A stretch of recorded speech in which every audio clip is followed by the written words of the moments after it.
This is not just a war between neighbors. It is the birth of a superpower and the tragedy of a nation left bleeding. This is the Mexican-American War. And it begins with fire. The 1840s. North America is restless. The United States is only 70 years old, yet it already stretches from the Atlantic to the Mississippi and beyond. But for many, it is not enough. Politicians and preachers alike speak of a grand destiny, a mission whispered in pulpits, debated in Congress, shouted from newspaper presses. Manifest destiny. A belief that America is chosen, ordained to expand, to conquer, to rule. Westward lies open land, gold rumors, and the promise of empire. But westward also lies Mexico. Mexico, once the crown jewel of Spain's colonial empire, has stood as a republic for just a few decades. It is vast, proud, and rich in resources. Yet it is fragile. Governments rise and collapse with dizzying speed. Coups and betrayals poison its politics. Economically weak, militarily strained, and fractured by regional rivalries, Mexico is a nation struggling to find its footing. Between these two nations sits Texas. Texas had been Mexican. Then, in 1836, it was taken, ripped away in a rebellion led by Anglo settlers and their Tejano allies. At the Alamo, men fought to the last breath. At San Jacinto, Santa Anna was captured, and Mexico was humiliated. For a decade afterward, Texas existed in limbo, calling itself a republic, never fully recognized by Mexico, and always hungering to join the Union. In 1845, the United States made its move. Texas was annexed. To Americans, it was a bold leap forward. To Mexico, it was theft, an insult that could not go unanswered. The Rio Grande becomes the flashpoint. The U.S. claims it as the border. Mexico insists the line lies further north, at the Nueces River. The strip of land between them, desolate, contested, and claimed by both, becomes a battlefield waiting to happen. It does not wait long. April 25, 1846. A patrol of U.S. soldiers, riding through the disputed zone, is ambushed by Mexican cavalry. Shots crack through the brush. Blood spills on the dry earth. 16 Americans fall. President James K. Polk seizes the moment. American blood, he declares, has been shed on American soil. Congress roars. War is declared. The United States, with its population of over 17 million, mobilizes an army infused with confidence. Mexico, with its 7 million, braces for an invasion it cannot easily resist. The stage is set. This will not be a tidy conflict. It will sprawl across deserts, rivers, and mountains. Battles will rage from the Gulf Coast to the Valley of Mexico. It will be fought with muskets and sabers, but also with cannon fire that tears men apart in seconds. It will also be personal. Young officers, men whose names will one day echo in a greater war, will cut their teeth here. Ulysses S. Grant, Robert E. Lee, Thomas Stonewall Jackson. Men who will face each other as enemies in the American Civil War first marched together as brothers in arms in Mexico. But glory has its price. Disease will kill far more men than bullets. Dysentery, yellow fever, and starvation will stalk every camp. Ordinary soldiers will die in ditches and deserts, far from home, their names forgotten. Mexican civilians will pay an even heavier cost, cities shelled, homes looted, lives shattered by an invading force they cannot stop. And yet, for all the suffering, this war will reshape the continent. The Treaty of Guadalupe Hidalgo, signed in 1848, will strip Mexico of nearly half its territory: California, Arizona, New Mexico, Nevada, Utah, and parts of Colorado and Wyoming. The United States will emerge triumphant, swollen in size, stronger in ambition. But inside, the seeds of division will sprout. For every acre gained in the West, a new question rises. Will slavery follow? The Mexican-American War is not just a border war. It is a hinge in history. A war of expansion, empire, and destiny. A war that reveals the ruthless hunger of nations and the fragility of ideals.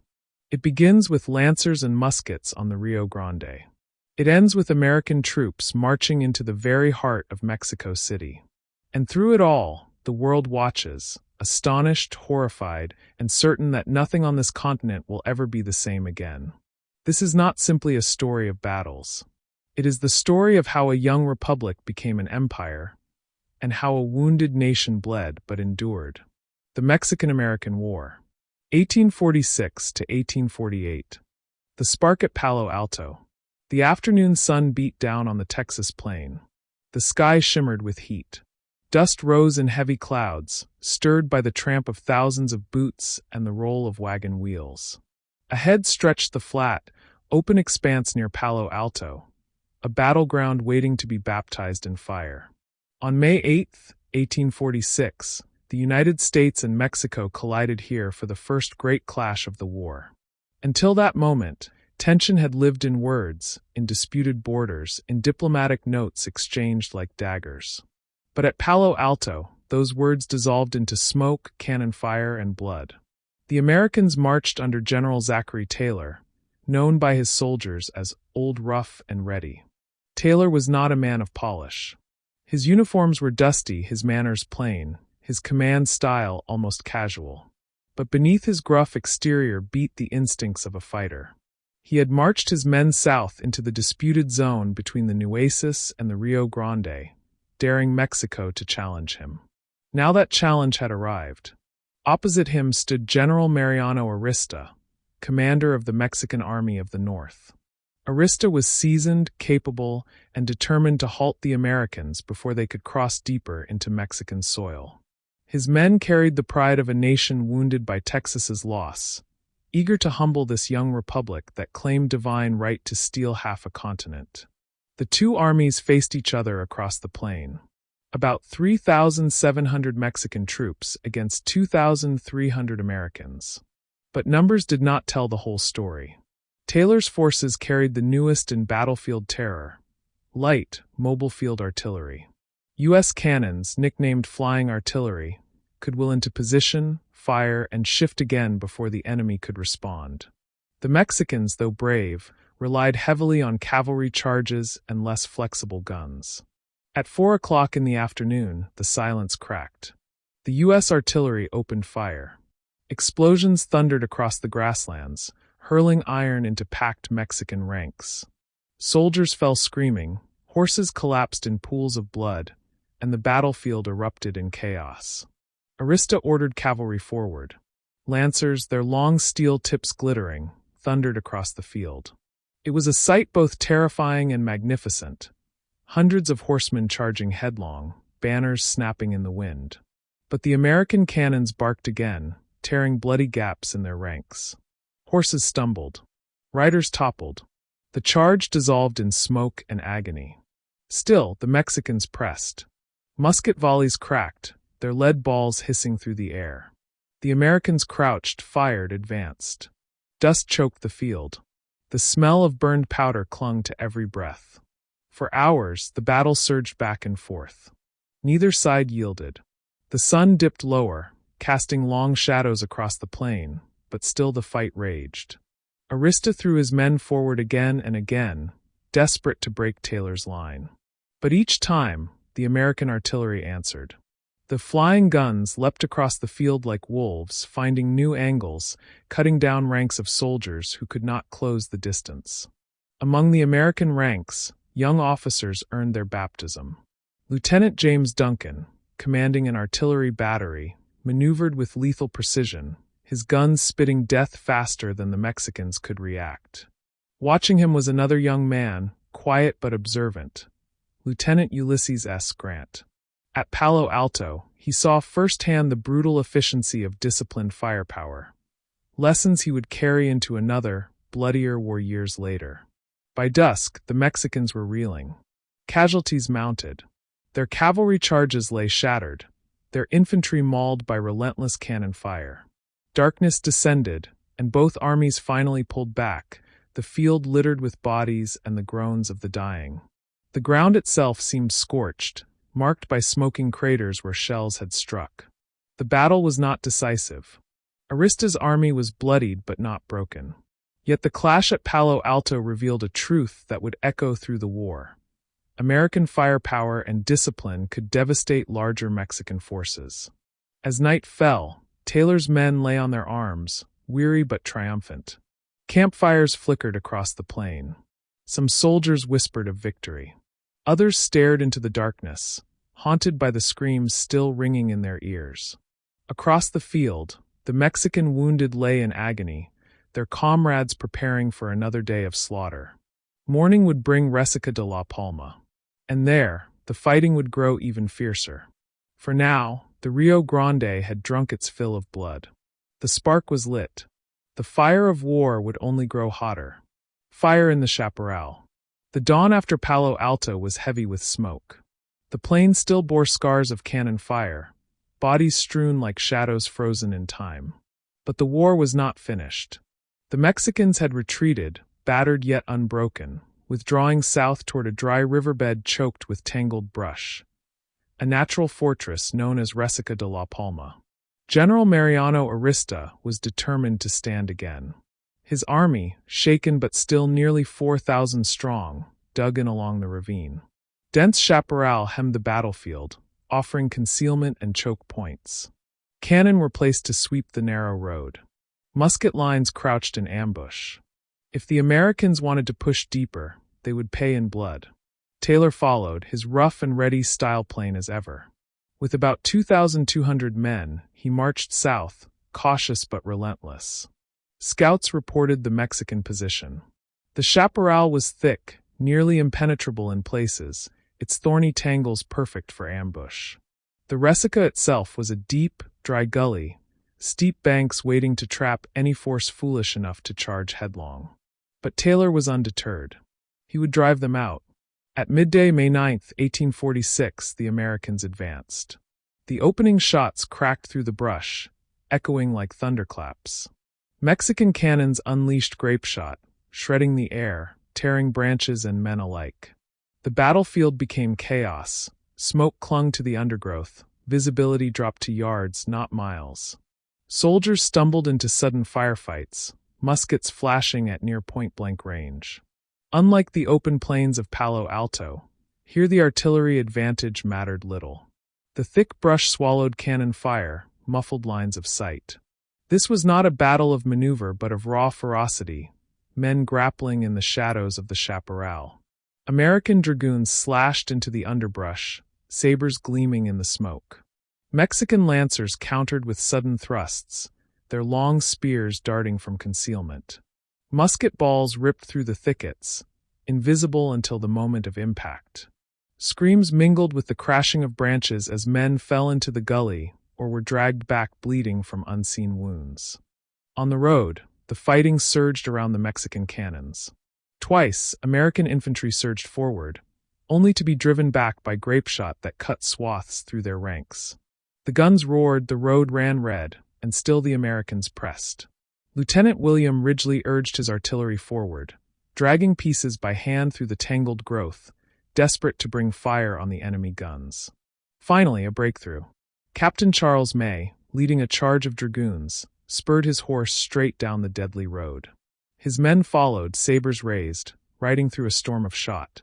They crashed into the Mexican battery, hacking, slashing, scattering gunners. In a whirlwind of steel and courage, May's men overran the cannons, silencing their thunder. The road, for the first time, was open. But victory came at a cost. Many dragoons lay lifeless on the field, cut down in the desperate rush. Horses screamed and collapsed, pinning riders beneath them. The air stank of blood and burned powder. Yet the momentum had shifted. With the guns lost, Arista's position faltered. The Americans surged. Infantry pressed into the chaparral, pushing the Mexicans back step by step. Skirmishes broke into close combat, bayonets clashing with swords, muskets fired into faces at arm's length. Men tumbled into the gully, fighting in the dust until one side fell silent. By late afternoon, Arista's army began to break. Units dissolved into retreat, stumbling back across the Rio Grande. Discipline crumbled under the relentless assault. Soldiers fled through the thickets, abandoning weapons and supplies. Some drowned in the river's crossing, swept away in panic. Arista himself barely escaped, his army shattered. The field at Resaca de la Palma belonged to Zachary Taylor. His men, exhausted, filthy, bloodied, stood victorious. The cost was high. Hundreds lay dead or wounded, the chaparral littered with bodies both Mexican and American. But the outcome was undeniable. The Mexican army of the North had been routed. The news raced across Washington. 2 victories in 2 days electrified the nation. Newspapers sang Taylor's praises, branding him a hero. His calm leadership, his refusal to retreat, his rough but steady hand, all became legend overnight. The cry of Old Rough and Ready spread, a rallying point for a nation eager for glory. But beneath the celebration lay darker truths. Mexico had been humiliated again. Its armies bled, its officers shamed. Yet pride demanded vengeance. This war would not end in a handful of border clashes. The United States had crossed the Rio Grande. Now it would march into Mexico itself. The road south led not just through deserts and mountains, but into the very heart of a wounded nation. And waiting in the shadows was a man who had once ruled, who had once lost everything, and who now plotted his return. His name was Antonio Lopez de Santa Anna. The war was only beginning. Polk's gamble. In Washington City, the air buzzed with triumph. Reports from the Rio Grande had arrived.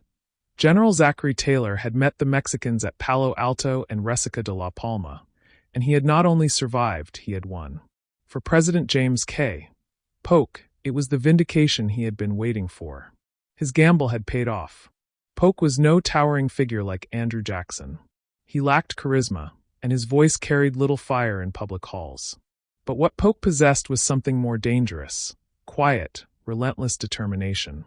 Behind his sharp eyes lay a vision of America stretched across the continent, a republic swollen from sea to shining sea. It was not mere ambition.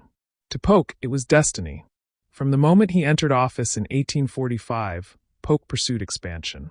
He had already drawn the nation to the brink with Britain over Oregon, pressing the cry of 5440 or fight. Diplomacy had avoided war there, securing Oregon's boundary. But the real prize, the gleaming jewel in Polk's imagination, was Mexico's northern frontier. Texas was only the beginning. California, New Mexico, the Southwest, these lands called to him like unclaimed treasure. Yet Polk understood. Such prizes would not fall into America's hands peacefully. Mexico had refused to sell. Pride, humiliation, and resentment made compromise impossible. So Polk sharpened his blade. He ordered Taylor south, into disputed territory between the Nueces and the Rio Grande, knowing the move was a provocation. He wanted Mexico to strike first. Then, with American blood spilled, Congress would be bound to war. And so it happened. When news of the ambush reached Washington, 16 Americans killed on April 25, 1846, Polk seized the moment. He declared before Congress, "American blood has been shed on American soil." The line echoed like a drumbeat. Few questioned the claim, though many knew the soil itself was contested. In the frenzy of outrage, doubt was drowned. War was declared on May 13th. The decision swept the Capitol like wildfire. Congress erupted with cheers, though not all were convinced. Whigs like Abraham Lincoln would later demand to know the exact spot where blood had been shed, doubting Polk's narrative. But in that moment, the tide was irresistible. The United States marched to war. For Polk, the gamble had succeeded beyond expectation. Public opinion surged behind him. Newspapers stoked fury. Volunteers flooded recruiting stations, eager to fight, to conquer, to carve their names into history. The army, still small and professional, would be bolstered by tens of thousands of fresh citizen soldiers, many from western states where the spirit of expansion burned hottest. Yet Polk's gamble was more than a border skirmish. He was playing for an empire. Texas's annexation was only the first stroke. With war, he aimed to seize California and New Mexico, to wrench vast territories from Mexico's grip. If successful, the United States would more than double its western holdings. The dream of manifest destiny would stand realized in less than 4 years of his presidency. But there were dangers lurking behind the glow of victory. Every new acre of land threatened to reopen the nation's most dangerous wound, slavery. Would the new territories permit the institution? Would they bar it? The balance between North and South, free state and slave state, trembled with every frontier Polk sought to add.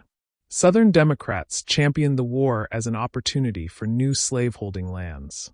Northern Whigs denounced it as a war of aggression, a slaveholders' conspiracy cloaked in patriotism. For now, unity held. War was a powerful drug. But Polk, shrewd as ever, knew he was walking a knife's edge. His gamble could secure his place as a builder of empire, or plunge his young republic into irreconcilable division. Beyond politics, the gamble stretched to strategy. Polk had entrusted Taylor with the opening blows, but Taylor was not a man Polk fully trusted. Taylor was popular, plain-spoken, a soldier of the people. Victories like Palo Alto and Resaca made him a household name. Popular generals in America often became dangerous in politics. Already whispers swirled that Taylor might one day run for president. Polk eyed him with suspicion. And so Polk began shifting the stage. While Taylor continued his campaign in northern Mexico, Polk prepared a second thrust. A daring amphibious landing on Mexico's coast, aimed directly at the heart. For that he would call on another general, Winfield Scott, old fuss and feathers, polished, ambitious, and perhaps more controllable. The plan was bold. Strike at Veracruz, march inland, and capture Mexico City itself. The pieces were moving. Yet Polk's gamble, like all gambles, carried risk. Mexico was wounded but not dead. Its armies, though beaten on the Rio Grande, remained numerous. Its people, though divided, were fiercely proud. And in exile, one man watched with cold determination Santa Anna. The fallen dictator, twice toppled, dreamed of return. If war offered him the chance, he would seize it, and Mexico would rally behind his banner once again. For now, Polk exulted. His gamble had drawn the nation into war. Victories had silenced dissent. The dream of a continental empire seemed within reach. But as drums of war thundered southward, none could yet see the scale of sacrifice that destiny demanded. The dice had been thrown. The war had only just begun, rallying the Republic. The thunder of war drums echoed, not only on the Rio Grande, but across the vast United States. News of Taylor's twin victories, Palo Alto and Resaca de la Palma, electrified the nation. In towns and cities from New Orleans to New York, crowds gathered outside newspaper offices to hear dispatches read aloud. Church bells rang. Bands played patriotic tunes. For many, it seemed the Republic had been called to prove itself, and it had answered with fire.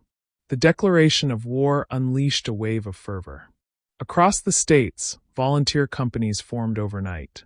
Young men, some barely out of their teens, signed enlistment rolls with trembling hands. Farmers left their fields, clerks abandoned their desks, artisans laid down their tools. They were spurred by adventure, by patriotism, by the lure of glory, and for some by the promise of land and pay. Recruiting stations overflowed. In Kentucky, crowds marched behind brass bands, singing martial songs. In Tennessee, men shouted that they would follow the legacy of Andrew Jackson, their native son who had humbled Britain at New Orleans. Even in far-off Illinois, a lanky lawyer named Abraham Lincoln watched the excitement and considered the meaning of this new war. President Polk called for 50,000 volunteers. The response stunned even him. Twice that number clamored to enlist. Newspapers praised the spirit of the people. Politicians spoke of unity, of manifest destiny finally taking physical form. Yet beneath the celebration, currents of unease stirred. Not all Americans embraced the conflict with equal passion. In the North, particularly among Whigs, voices of dissent rang out. They questioned Polk's motives, accusing him of manufacturing the war to seize Mexican land and extend slavery's reach. John Quincy Adams thundered in Congress against what he called an unjust aggression. Abolitionists condemned the war as a slaveholders' conspiracy. Still, dissent was drowned in the roar of patriotic enthusiasm. Newspapers blasted critics as un-American. War fever left little room for doubt. The Army, however, faced enormous strain. The U.S. regular Army numbered scarcely more than 8,000 before the war. Now, with tens of thousands of volunteers streaming in, it ballooned almost overnight. But volunteers brought problems. Undisciplined, inexperienced, often poorly equipped. Some companies arrived without uniforms, their men in mismatched clothes, carrying outdated muskets or even hunting rifles. Officers, many elected by the men themselves, lacked training. Regular officers looked on with skepticism. Among them were young lieutenants, men who would one day shape the fate of America. Ulysses S. Grant, Robert E. Lee, George Meade, Jefferson Davis, all cut their teeth in this war. They watched the chaos of recruitment, the raw enthusiasm of volunteers, and they wondered how long the fever would last once the reality of battle set in. Logistics strained under the weight. Moving thousands of men south required wagons, mules, ships, supplies. Contractors scrambled to furnish food, weapons, tents. The War Department staggered, caught off guard by the sheer scale. Yet slowly the machine began to turn. Columns of men marched southward. Riverboats carried regiments down the Mississippi. Ports swarmed with soldiers bound for the Gulf. The cultural landscape shifted too. Songs of conquest filled the air. Ballads celebrated Taylor, old rough and ready, painting him as a second Jackson.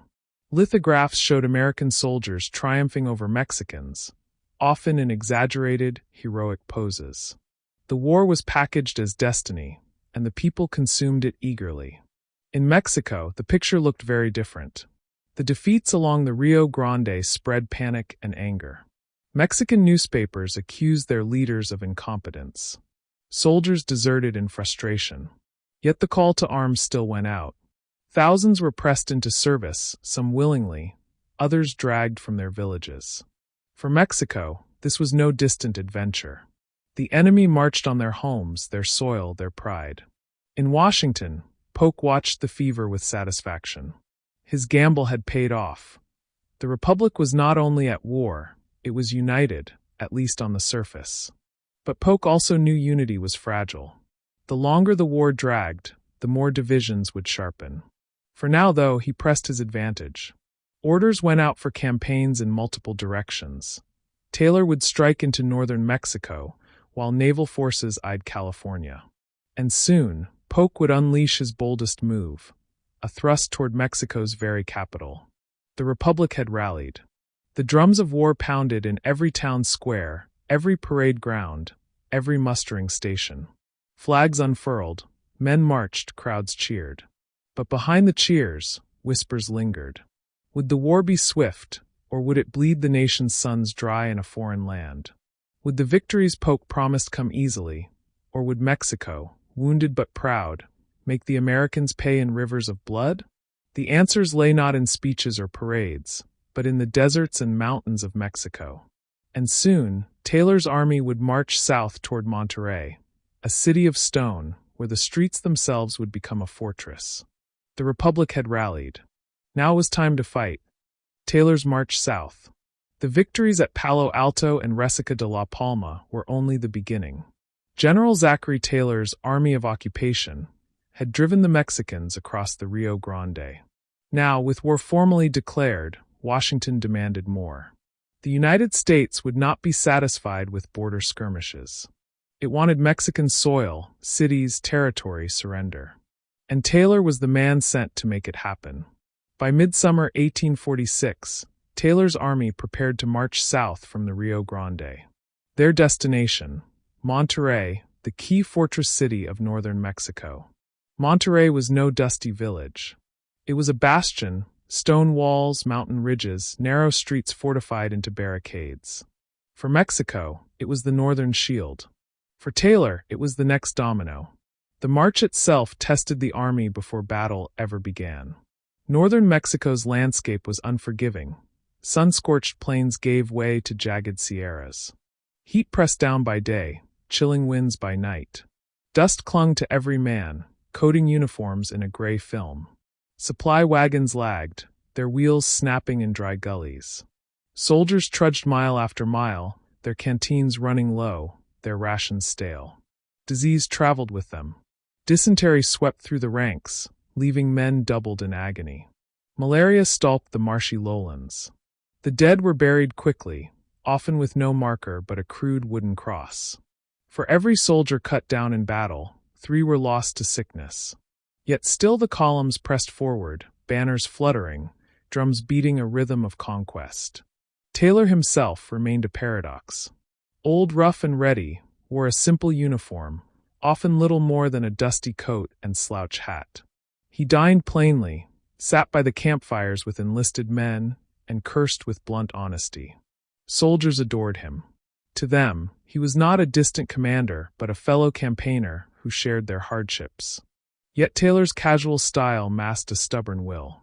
He did not dazzle with strategy, but he fought with grit, refusing to yield ground once taken. The Mexican defense under General Pedro de Ampudia braced for Taylor's approach. Monterrey's streets bristled with barricades. Cannon were mounted in strongpoints. The city sat beneath the looming shadow of the bishop's palace, a fortress perched on a hill commanding the western approaches. Ampudia's army numbered nearly 7,000, twice Taylor's strength. For Mexico, holding Monterrey was both a necessity and a matter of honor. As Taylor advanced, he faced another challenge: the volunteers. Thousands of fresh recruits had joined his ranks, men from Texas, Tennessee, Mississippi, Kentucky. They were brave, eager, but undisciplined. They fired their muskets too quickly, broke formation under pressure, and sometimes looted villages along the march. Regular officers scorned them as unreliable. Yet their numbers swelled Taylor's force to over 6,000. With them, he dared to challenge Monterrey. By September, the Americans reached the outskirts. Mountains ringed the city, their peaks jagged against the sky. The air was heavy with tension. Soldiers whispered of the coming fight, of storming walls and facing cannon fire in narrow streets. Drums beat as Taylor's men took positions, their campfires glowing against the night. Inside Monterrey, civilians braced for the storm. Families hid valuables, boarded windows, prayed in hushed chapels. Soldiers sharpened bayonets, checked flints, loaded muskets. Ampudia vowed to fight to the death. Every street, every rooftop, every house could become a fortress. Monterrey would not fall easily. On September 21, 1846, the storm broke. At dawn, American columns surged forward. Cannon roared, echoing off the mountains. Smoke blanketed the city. The Battle of Monterrey had begun. Taylor's gamble was enormous. To hurl his men into fortified streets was to invite slaughter. Yet he pressed, confident in the grit of his soldiers and the weakness of Mexican discipline. His army advanced with a grim determination, muskets at the ready, bayonets fixed. The city that lay ahead would test them like no battle yet. What followed would be 3 days of savage fighting, house by house, street by street, wall by wall. Monterrey would become a crucible of blood, where both Mexican defenders and American attackers learned the terrible price of urban war. The march south was over. The siege of Monterrey had begun. Monterrey in flames. The morning of September 21, 1846, dawned with thunder. From the mountains above Monterrey, smoke coiled skyward as American guns opened fire. Zachary Taylor's army surged against the fortress city, determined to crack open Mexico's northern shield. What followed was 3 days of chaos, a brutal struggle that turned Monterrey into an inferno. Taylor's plan divided his force. One column, under General William Worth, circled west to strike the bishop's palace, the stone fortress perched high on Independence Hill. Another, led by Taylor himself, advanced directly toward the city's eastern gates. It was a bold maneuver, a hammer and anvil designed to squeeze Monterrey from both sides. Worth's men faced steep ridges and rocky slopes. The climb toward the bishop's palace was punishing, each step under fire from Mexican sharpshooters hidden in the brush. Cannon roared from the fortress above, hurling shot down the hillside. Still the Americans climbed, bayonets fixed, muskets flashing in grim reply. By evening, Worth's troops stormed the palace walls in a desperate assault. Smoke and screams filled the air. When the sun set, the fortress had fallen. The stars and stripes flew above Independence Hill, glaring down at Monterrey like an omen. Meanwhile, Taylor's assault on the eastern gates met fierce resistance. Ampudia's Mexican defenders had fortified every street. Stone walls bristled with muskets. Roofs became nests for sharpshooters. Cannon were hidden at intersections, waiting to unleash fire at point-blank range. As the Americans advanced, they were cut down in droves. Grapeshot tore through ranks, scattering bodies across the cobbled streets. Volunteers from Texas and Mississippi fought bravely, but discipline frayed in the storm of bullets. The city itself became a weapon. Houses were loopholed for muskets. Alleyways turned into killing zones. Mexican soldiers, though outgunned, fought with ferocity, determined to hold their ground. Civilians, too, suffered. Families huddled in cellars as walls shook from cannon blasts. Churches filled with the wounded, their pews turned into makeshift beds soaked with blood. By the second day, September 22nd, the Americans adapted. Instead of charging headlong into intersections, they fought house to house. Soldiers hacked through adobe walls with bayonets, moving from room to room, bypassing the deadly streets. They climbed roofs, firing down on defenders. Progress was slow, brutal, and costly. Every yard of Monterrey was paid for in blood. General Ampudia refused to yield. His men counterattacked with bayonet charges, surging from alleys with sudden ferocity. Hand-to-hand combat erupted in courtyards, muskets wielded as clubs when powder ran low. The air was thick with smoke and screams, the clash of steel echoing between stone walls. On the western flank, Worth pressed deeper, his men advancing from the captured bishop's palace into the city proper. Now Monterrey was squeezed from two sides. Mexican morale faltered as American troops tightened the noose. Still, Ampudia would not surrender. He knew Monterrey's fall would shatter northern Mexico's defense. He vowed to fight until nothing remained. September 23rd. The third day. Monterrey was aflame. Smoke hung over the rooftops, blotting out the sun. Cannon fire shook the ground. Streets ran with blood. Civilians fled with white flags, desperate to escape the slaughter. The Americans pushed relentlessly, block by block, while Mexican soldiers resisted with stubborn courage. At last, with supplies dwindling and casualties mounting, Ampudia faced the inevitable. His army was cornered, his fortress breached, his people trapped in a city of ashes. That night, under flag of truce, he sought terms. Here Taylor revealed his pragmatism. Instead of demanding unconditional surrender, he offered generous conditions. The Mexicans could withdraw with their arms, the city spared from further destruction. Critics in Washington would later accuse him of leniency. But on the smoking streets of Monterrey, Taylor's decision ended the bloodshed. On September 24th, the guns fell silent. American troops marched through Monterrey's battered streets, banners unfurled, drums beating a hollow victory march. The city was theirs. The cost was staggering. Hundreds of Americans lay dead or wounded, their bodies buried in shallow graves outside the walls. Mexican casualties were higher still: soldiers, civilians, the nameless dead lost in the flames. Monterrey had been transformed into a graveyard of stone and ash. For the United States, the capture of Monterrey was another triumph, another headline that thrilled the public. Taylor's reputation soared. His soldiers hailed him as a hero, the man who had taken Mexico's northern fortress. Across the Republic, Old Rough and Ready became a household name. But for Mexico, Monterrey's fall was a wound carved deep into the national spirit. The northern shield was gone. The path into the heartland now lay open. And yet, the war was far from decided. Monterrey was only one city. Mexico still had armies in the field. And in exile, the most infamous man in Mexico's history was watching, waiting, ready to return. Antonio López de Santa Anna. The dictator who had once ruled, once fallen, now prepared for resurrection. And when he returned, the war would enter a new and even bloodier chapter. Santa Anna's resurrection. Mexico reeled. Monterrey had fallen, its stone walls reduced to smoke and rubble. Northern defenses lay shattered. Panic coursed through the Republic. Citizens cursed their leaders, soldiers deserted, and rumors whispered through plazas that the nation itself might collapse. Amid this chaos, one name returned to the lips of the desperate: Santa Anna. Antonio López de Santa Anna. The man of endless comebacks.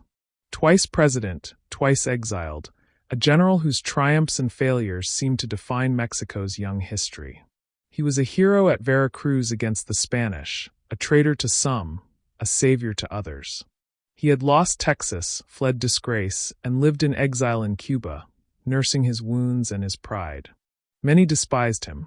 Yet in Mexico's darkest hour, even enemies admitted, only Santa Anna possessed the magnetism to rally the nation. Polk, ironically, became his unwitting accomplice. The U.S. president, calculating and cold, believed Santa Anna could be manipulated.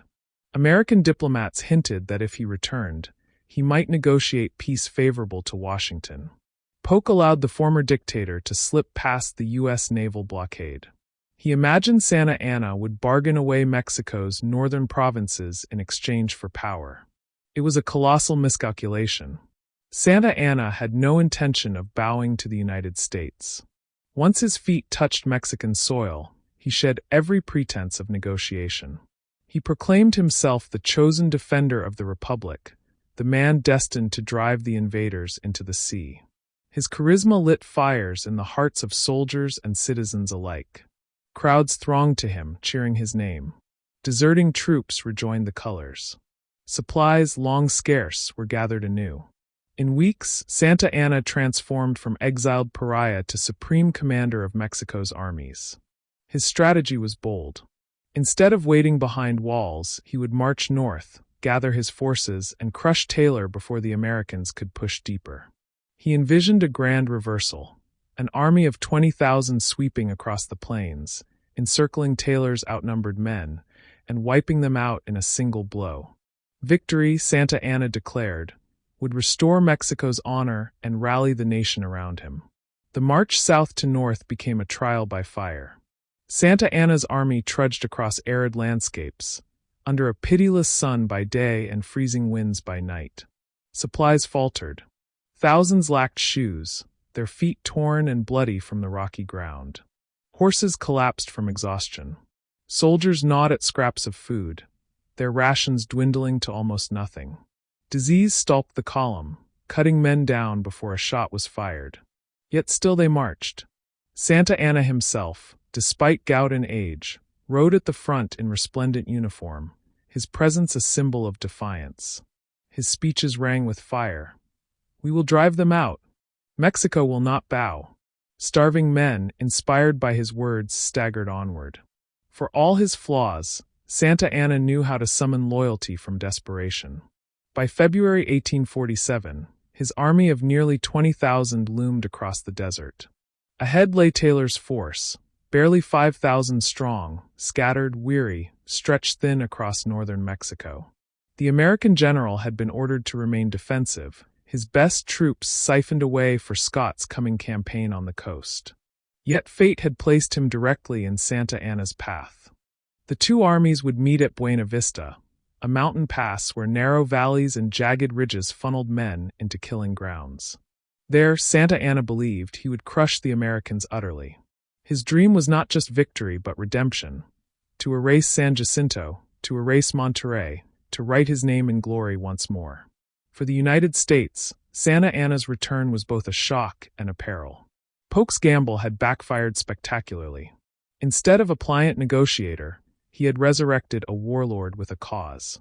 Now, instead of a fading Mexico, the Republic braced for its greatest counterstroke. The stage was set. Santa Anna, the man of endless resurrections, marched at the head of an army vast and hungry. Taylor, old rough and ready, waited with far fewer men, grim but unshaken. The desert wind howled through the mountains. The ground trembled with the tramp of boots, the creak of wagons, the thunder of hooves. Two nations held their breath.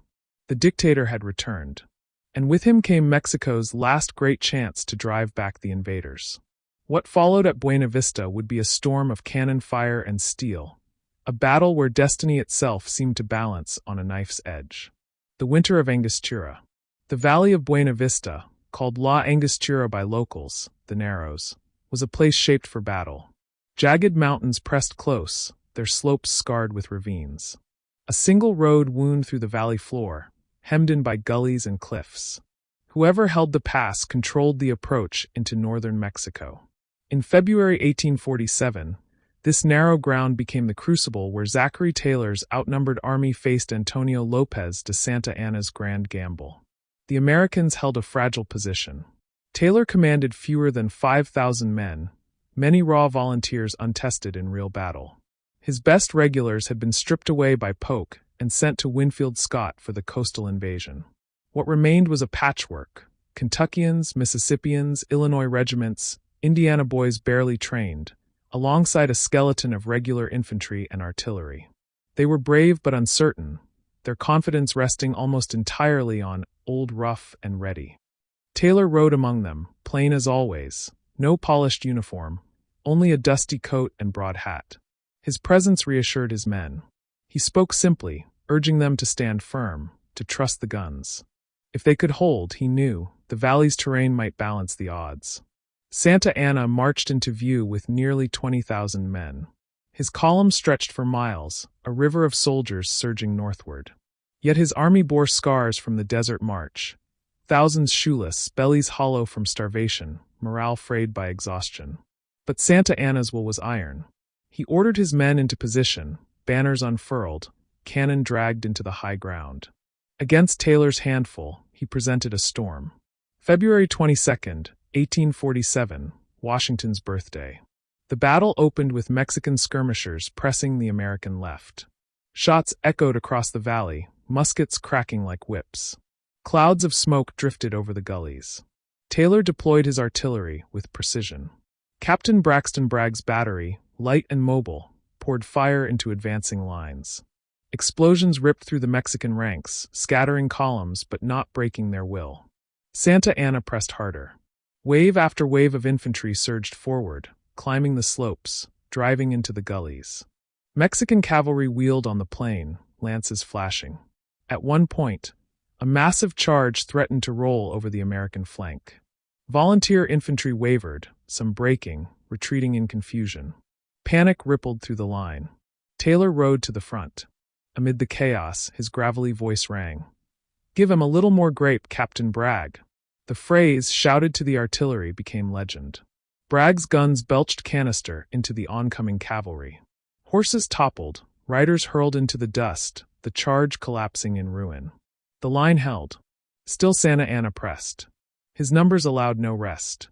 Columns poured down the slopes, musket balls whistling, bayonets gleaming. The fighting grew hand to hand. Men wrestled in ravines, stabbing, clubbing with muskets, choking on powder smoke. Volunteers fought with savage desperation, hacking through walls of bayonets. The ground ran red, corpses piled in gullies where the dead lay tangled with the living. The second day, February 23rd, brought the fiercest test. Santa Anna hurled his main force against the American left, seeking to crush it outright. Mexican soldiers poured through the narrow passes, their drums beating furiously. For hours, the Americans bent under the assault. Units faltered. Retreat seemed certain. Yet artillery, always the great equalizer, spoke again. Duncan's battery raked the passes with murderous fire.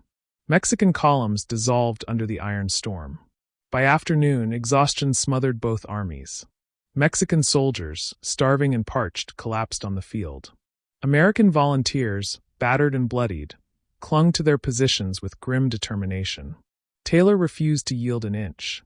Santa Anna, his dream of annihilation slipping away, hesitated. His army had fought bravely, but losses mounted. Ammunition dwindled. The winter cold crept in. Night fell, chilling the valley.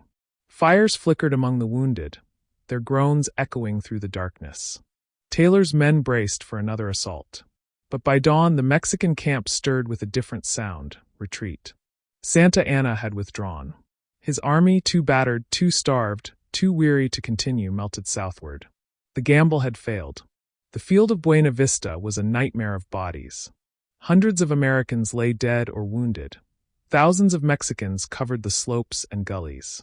The valley stank of blood and smoke. Yet amid the horror, Taylor had achieved the impossible. Outnumbered 4-1, his ragged army had held the line and forced Santa Anna back. The news raced north. In the United States, Buena Vista was celebrated as a miracle. Newspapers hailed Taylor as the new Washington, the savior of the Republic. His name rose beyond generalship. Whispers of the presidency began. For Polk, it was both triumph and worry. The president who distrusted his general now watched Taylor become a national hero. For Mexico, Buena Vista was disaster. The chance to smash the invaders in the north was lost.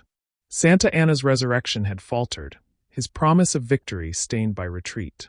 Yet he remained in power, still vowing resistance, still scheming for redemption. The war thundered on. Taylor's triumph in the mountains secured the north, but Polk's eyes were fixed elsewhere.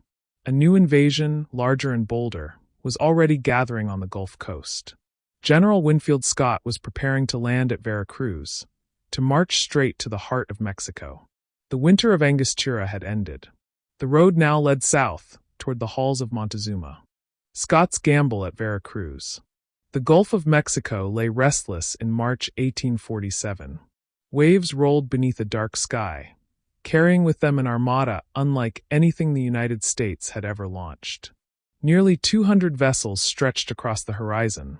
Warships, transports, supply craft, a floating city bristling with men and guns. At its center was the army of General Winfield Scott, old fuss and feathers, poised to gamble everything on a single strike, the capture of Veracruz, gateway to the Mexican heartland. Scott was no rough soldier like Taylor. He was tall, imperious, fond of ceremony, his uniform gleaming with gold braid. He demanded discipline to the point of obsession, earning mockery but also respect. Behind the polish, however, burned the mind of a strategist. Where Taylor relied on grit, Scott relied on precision. Veracruz would be his masterpiece, an amphibious landing on a scale no American commander had ever attempted. The city itself was formidable. Veracruz, the great port of Mexico, stood behind massive walls and bastions, its harbor protected by the island fortress of San Juan de Ulua. Cannons lined the ramparts, their black muzzles waiting to sweep the beaches with fire.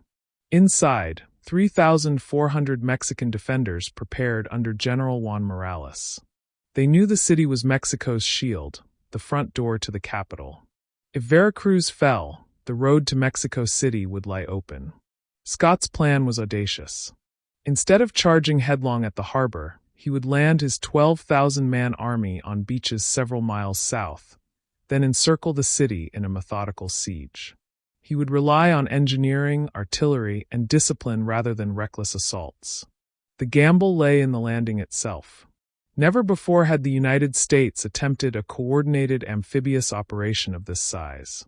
If the surf scattered the boats, if Mexican artillery struck at the vulnerable men waist-deep in water, the invasion could collapse in ruin before it even began. On March 9th, the Armada closed in. Small boats crowded with soldiers lowered into the waves. Oars splashed, drums beat, flags snapped in the wind. Sailors strained against the current, guiding the boats toward the sandy shore. For a moment, the sea seemed ready to swallow the operation whole. Then, miraculously, order held. Boats struck sand. Soldiers leapt into the surf, muskets held high, wading through foaming water onto Mexican soil. It was the first large-scale amphibious landing in American history, and it succeeded flawlessly. Within hours, 12,000 men stood on the beach, lines forming, artillery rolling ashore. Not a single man was lost. The Mexicans, surprised by the location, offered no resistance. Scott had achieved the impossible, a bloodless landing against a fortified port. The siege began. Engineers moved forward, digging trenches through the sandy soil, inching closer to the city walls. Heavy guns were dragged ashore, their wheels sinking in the dunes, hauled by sweating men and straining mules. At night, the horizon flickered with lanterns as soldiers dug under cover of darkness, spades biting into the earth. Inside Veracruz, fear grew. The city was cut off by land and sea, its defenders trapped. Cannon fire thundered from the walls, hurling iron at the besiegers, but the American lines crept ever closer. Civilians cowered in their homes, food dwindling, water running short. Disease spread in the crowded streets. On March 22nd, Scott unleashed his artillery. Mortars boomed, lobbing shells in high arcs over the walls. The city shook as explosions ripped through streets and plazas. Churches crumbled, homes collapsed, fire spread unchecked. The people of Veracruz huddled in cellars as the bombardment raged without pause. For 4 days and nights, the rain of iron fell, grinding down defenders and civilians alike. General Morales fought stubbornly, but the truth was clear. His guns were outmatched, his men exhausted, his people suffering. On March 26th, a white flag appeared above the battered walls. Negotiations followed. Morales agreed to surrender the city and fortress, provided his soldiers were treated with honor. Scott, meticulous even in victory, granted fair terms. On March 29, 1847, American troops marched through the gates of Veracruz. Drums beat, flags waved, muskets glittered in the sun. The port had fallen. San Juan de Ulua, once the pride of Spain's empire, lowered its colors to the invaders. The triumph was total. With minimal American casualties, Scott had seized Mexico's strongest coastal fortress. The world watched in astonishment. The United States, once dismissed as a fledgling republic, had demonstrated power on a global scale. Its army had carried out a complex amphibious operation and toppled a bastion of the New World. But Scott's gamble was not over. Veracruz was only the doorway. Beyond the coastal plain loomed mountains, volcanoes, and the Valley of Mexico. The road ahead stretched 200 miles into hostile territory, through terrain where Mexican armies could strike at every pass. To march inland was to gamble again, this time against not just walls and cannons, but a nation's will to resist. Still, the victory at Veracruz filled American soldiers with confidence. They believed themselves unstoppable. They sang of marching to the halls of Montezuma, their spirits soaring with the tide of conquest. For Mexico, Veracruz was catastrophe. The shield had shattered. The enemy stood on their soil, their capital threatened. Santa Anna, battered but unbroken after Buena Vista, turned south to meet Scott. The dictator would not yield. The stage was set for a campaign through mountains and valleys, a march that would decide the fate of Mexico City itself. Cerro Gordo, the road opens. The fall of Veracruz sent shockwaves through Mexico. The great port, once thought impregnable, had surrendered in less than 3 weeks. But for Winfield Scott, the conquest of Veracruz was only the first step. His true objective lay 200 miles inland, high in the Valley of Mexico, the capital itself. To reach it, he had to cut through mountains bristling with danger. And at Cerro Gordo, Santa Anna waited. The road from the coast twisted upward through narrow passes, steep ridges, and choking ravines. It was a defender's dream, an attacker's nightmare. At Cerro Gordo, cliffs towered over the highway, perfect ground for ambush. Santa Anna, still clinging to power after his bruising retreat from Buena Vista, knew this was his chance. With 12,000 men, he entrenched along the heights. Fortifications crowned the hills. Batteries of cannon pointed down at the road. Trenches snaked across the slopes, guarded by musketeers. To march straight ahead was suicide. Scott, commanding only 8,500, faced daunting odds. But Old Fuss and Feathers trusted more than brute force. He trusted method. His engineers, among them a brilliant young officer named Robert E. Lee, scouted the ground with patient care. Crawling through ravines, sketching ridges, Lee found what Scott needed: a hidden path through the tangled brush, a trail that could outflank Santa Anna's stronghold. The plan formed. While part of the army demonstrated on the main road, holding Mexican attention, another column would swing wide, climbing unseen ridges, cutting into the enemy rear. It was daring, risky, but if it succeeded, Santa Anna's fortress would become a trap for his own men. April 17, 1847. Scott moved. American guns opened fire, hurling shot into the cliffs, distracting Mexican batteries. Columns of infantry advanced cautiously along the highway, taking fire from above. Meanwhile, Lee and other engineers guided the flanking force through ravines, hacking paths through thorny undergrowth, dragging artillery piece by piece up impossible slopes. Soldiers sweated, stumbled, cursed, but pressed forward. By nightfall, they had reached positions behind the Mexican lines. At dawn on April 18th, the storm broke. General David Twiggs led the flanking column in a sudden rush. Emerging from the brush, American infantry charged uphill into the rear of Mexican positions. Surprise was total. Cannon that had menaced the road suddenly faced attack from behind. Musketeers spun in confusion. Shouts of alarm echoed along the ridges. Scott seized the moment. He hurled more columns into the fray. Artillery thundered, blasting Mexican trenches apart. Bayonets glittered in the sun as American infantry stormed the heights. The fighting was fierce.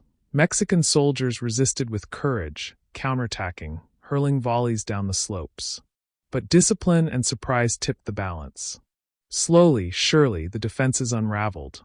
On the left, General James Shields' brigade drove hard against fortified hills.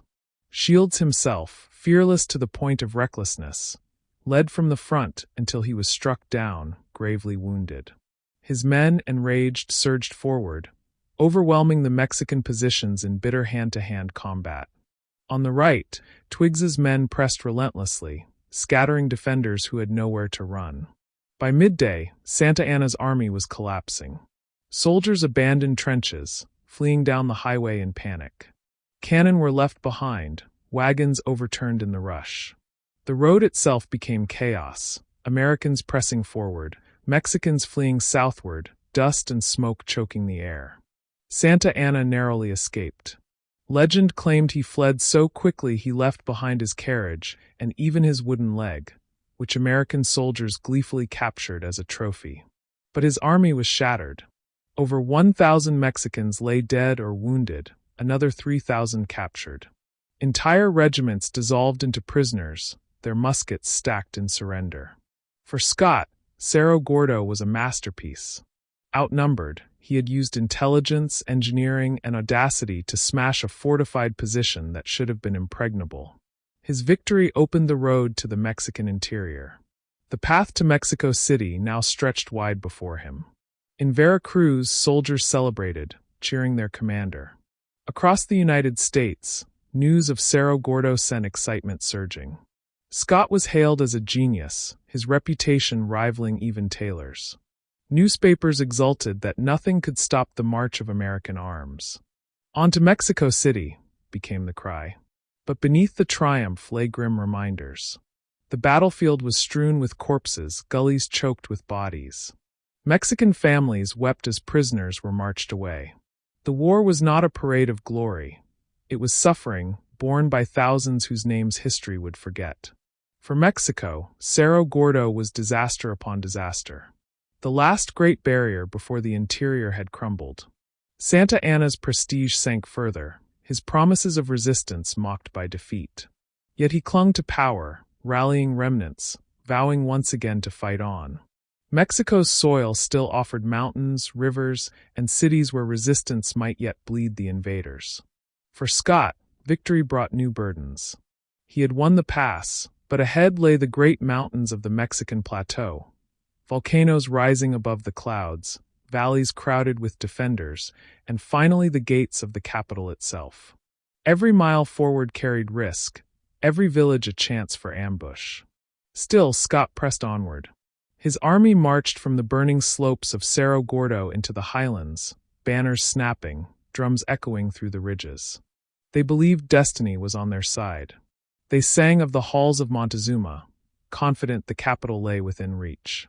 The road to Mexico City was open. But the hardest battles still waited, where ancient volcanoes shadowed the Valley of Mexico and Santa Anna prepared one last stand. The Volcano Road. From the burning cliffs of Cerro Gordo, Winfield Scott's army pressed inland. Ahead lay the high plateau of central Mexico, a land unlike any the Americans had seen. The road wound upward through valleys and ridges, climbing toward the legendary Valley of Mexico, the heart of the nation, where the capital waited. It was a land guarded not just by soldiers, but by mountains that seemed alive. Two great volcanoes dominated the horizon, Popocatépetl and Iztaccíhuatl. Their snow-capped peaks pierced the clouds, looming like ancient sentinels above the plains.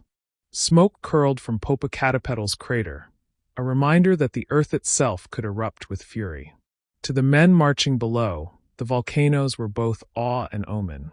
Soldiers whispered of Aztec legends, of gods who once walked these peaks.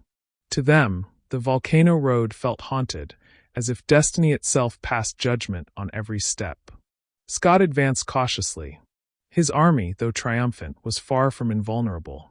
He commanded barely 8,500 men, regulars, volunteers, and officers hardened by months of campaigning. Supplies were limited. Every wagon had to grind its way up treacherous paths. Every mule carried loads through villages where locals glared with hatred. Mexican guerrillas harassed the columns, ambushing stragglers, slashing supply lines, vanishing into hills. Each march forward was a battle of attrition against both terrain and resistance. Yet morale surged. Cerro Gordo had convinced many that Scott was unbeatable. Soldiers nicknamed him the Grand Old Man, respecting his precision and iron discipline. His lieutenants, men like Robert E. Lee, George McClellan, and P.G.T. Beauregard, studied every ridge, every road, every river, learning the craft of war in a land that seemed forged for conflict. Santa Anna, though battered, was not broken. He retreated into the Valley of Mexico, gathering troops, rallying militias, fortifying passes. The dictator vowed that no foreign army would reach the gates of the capital. He understood the terrain was his ally. Narrow defile, volcanic ridges, marshy plains, all could be turned into traps. For Mexico, the road to the capital was sacred ground, and Santa Anna meant to defend it with blood. The march tested American endurance. The air thinned as they climbed higher. Nights grew cold, biting through thin uniforms. Fires crackled weakly, soldiers huddling together against icy winds. By day, the sun burned fiercely, reflecting off white volcanic slopes. Men staggered with exhaustion, lips cracked, lungs gasping in the high altitude. Disease struck again: dysentery, fever, measles. Graves lined the roadside, crude markers where comrades had fallen without ever seeing battle. Still, the columns pushed forward. Through mountain passes, across lava fields, past villages that shuttered doors against them. Musket fire cracked from hidden ridges. Stones tumbled down slopes in sudden ambushes. Guerrilla fighters melted into the hills, reappearing miles away to strike again. For the Americans, this shadow war was maddening. They longed for open battle, for the certainty of facing an enemy they could see. Instead, the land itself seemed hostile. Yet Scott remained unshaken. He imposed strict discipline, forbidding looting, punishing atrocities. He understood that every outrage would stiffen Mexican resistance. He wanted order, not chaos. His officers enforced his will, though not without struggle. Volunteers chafed at restraint, hungry for plunder, impatient with hardship. But the general's iron hand held firm. His army remained cohesive, even as the land tried to tear it apart. By August 1847, the march reached the edge of the Valley of Mexico. Soldiers crested a ridge and gasped. Spread before them lay a vision of wonder. A vast basin ringed by mountains, its floor dotted with lakes that shimmered in the sun. In the distance rose the city itself, Mexico City, sprawling with domes, spires, and palaces, a jewel gleaming at the valley's heart. It was beautiful. It was daunting. And it was heavily defended. Santa Anna had chosen his ground well. Approaches to the valley were blocked by fortified strongpoints. At Contreras, Churubusco, Molino del Rey, and finally Chapultepec. Each was a bastion guarding the road to the capital. To reach the halls of Montezuma, Scott would have to break them one by one. The Americans camped on the volcanic slopes, gazing down at the valley. Fires flickered across the basin, marking Mexican encampments. Drums echoed faintly through the night. The city, so close, seemed untouchable, shielded by both terrain and determination. Soldiers spoke in hushed tones, aware that every step forward meant blood. The volcano road had brought them to the threshold of destiny. But destiny demanded sacrifice. The battles awaiting in the Valley of Mexico would eclipse everything before. The mountains stood silent, their peaks glowing in moonlight. Below, armies prepared. The march had ended. The storm was about to begin. Contreras and Churubusco. The Valley of Mexico shimmered in the August sun, its lakes glinting like mirrors beneath the shadow of the great volcanoes. For Scott's army, the jewel at the center, Mexico City, lay almost within reach. Yet Santa Anna had transformed the southern approaches into a chain of fortresses. To reach the capital, the Americans would have to smash through defenses at Contreras and Churubusco, battles that would test every ounce of their resolve. The ground itself was treacherous. The southern valley was a patchwork of lava beds and marshes, known as the Pedregal. The jagged rock fields were nearly impassable, riddled with sharp ridges and gullies. To the east ran canals and dikes, remnants of Aztec waterways that had once controlled the valley's lakes. Villages clung to the edges, fortified into strongpoints. Santa Anna, with nearly 25,000 men, believed the terrain itself would cripple the invaders. At Contreras, General Gabriel Valencia commanded a fortified camp perched on a ridge. Cannon bristled, aimed at the lava plain below. Santa Anna, however, distrusted Valencia. The two generals clashed bitterly, their egos as sharp as their swords. Santa Anna ordered Valencia to hold defensively.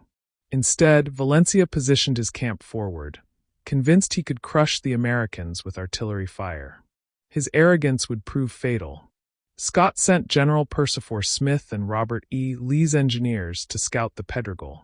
What they found astonished them: a hidden trail through the lava beds, a path so rough it seemed impossible for an army.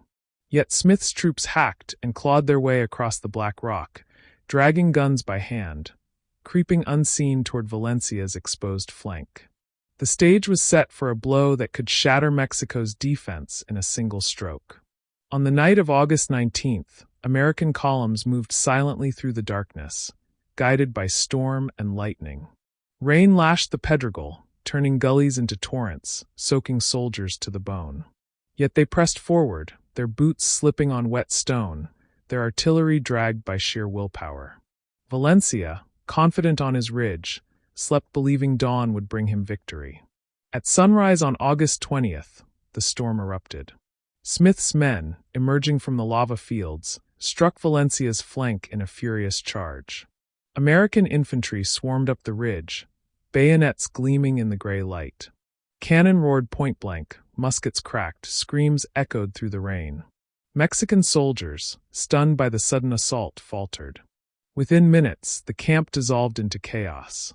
It was a rout. Valencia's army collapsed, fleeing in panic across the fields.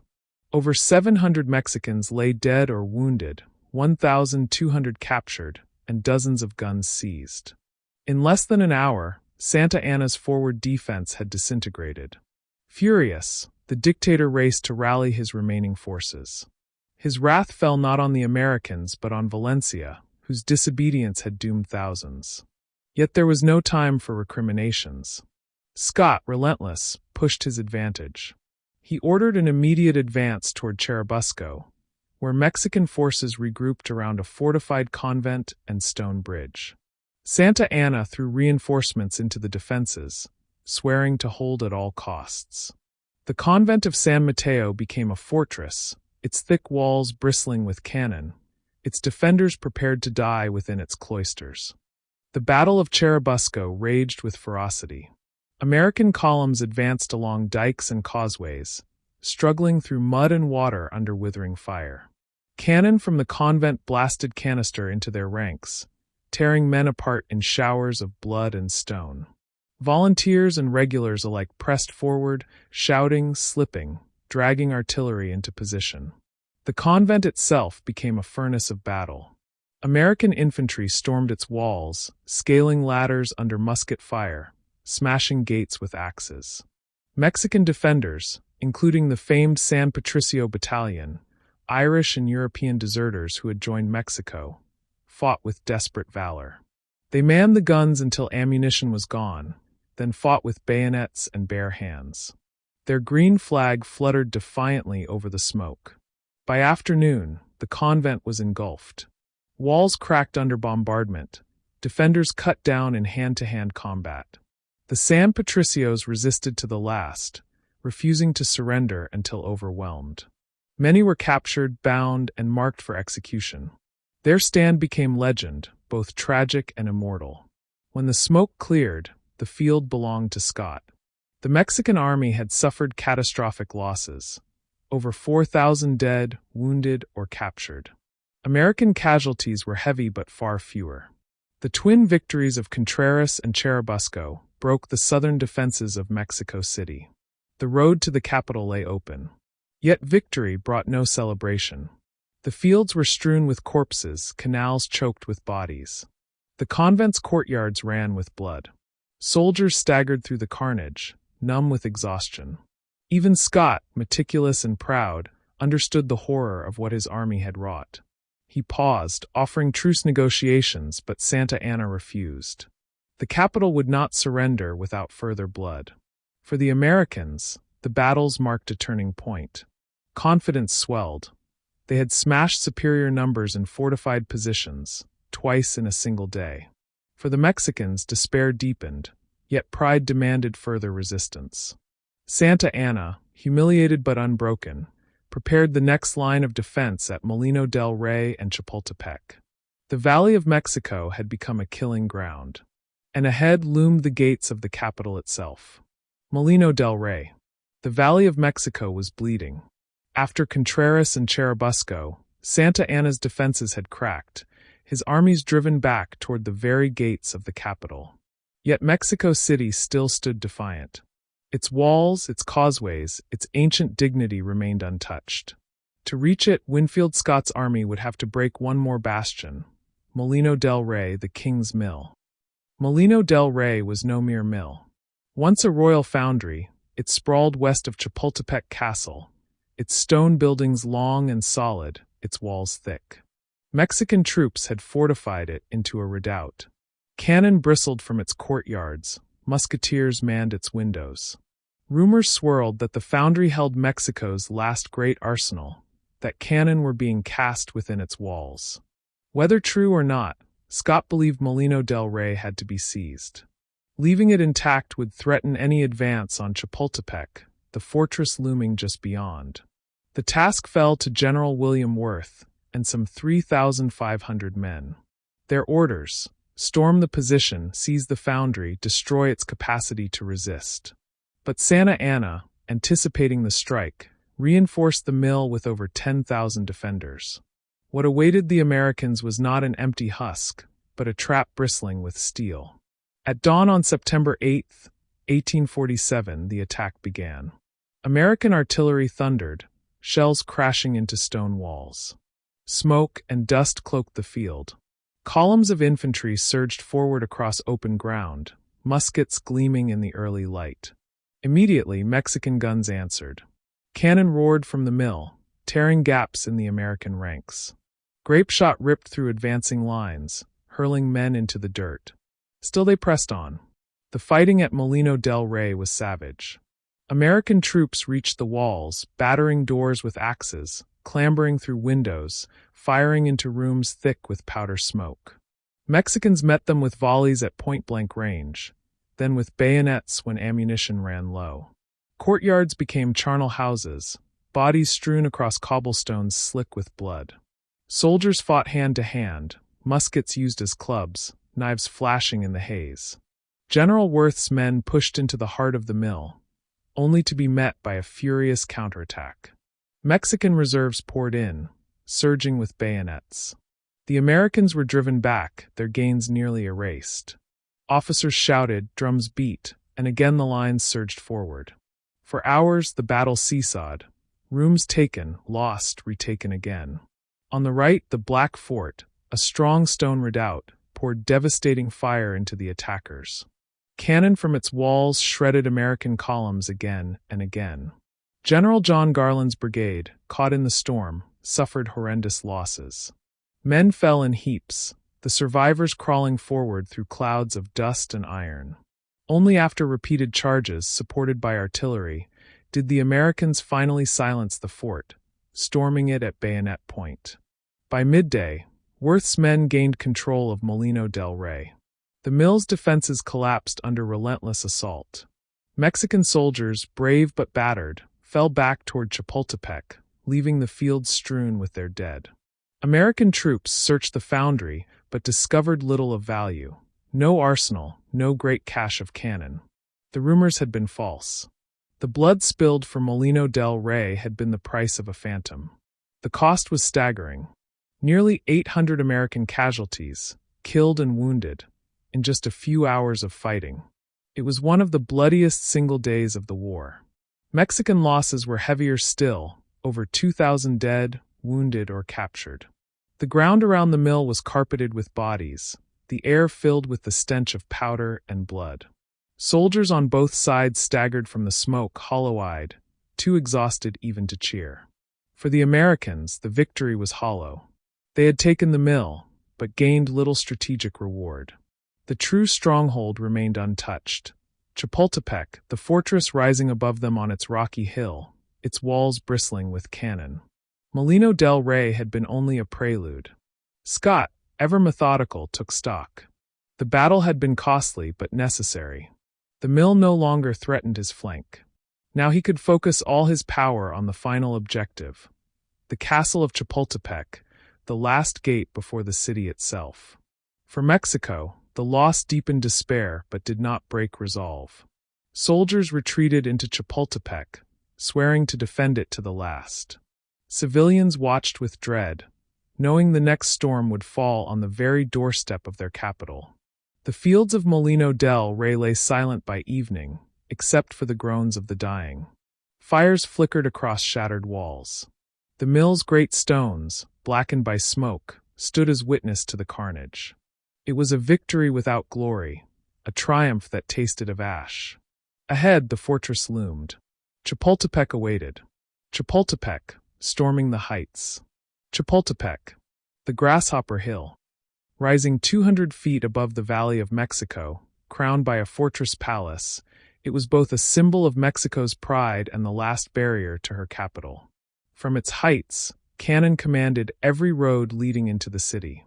To Winfield Scott and his army, the hill was no mere obstacle, it was the key to victory. Take Chapultepec and Mexico City would lie open. Fail, and the campaign would wither at the gates. After the slaughter at Molino del Rey, American soldiers gazed up at the looming fortress with grim resolve.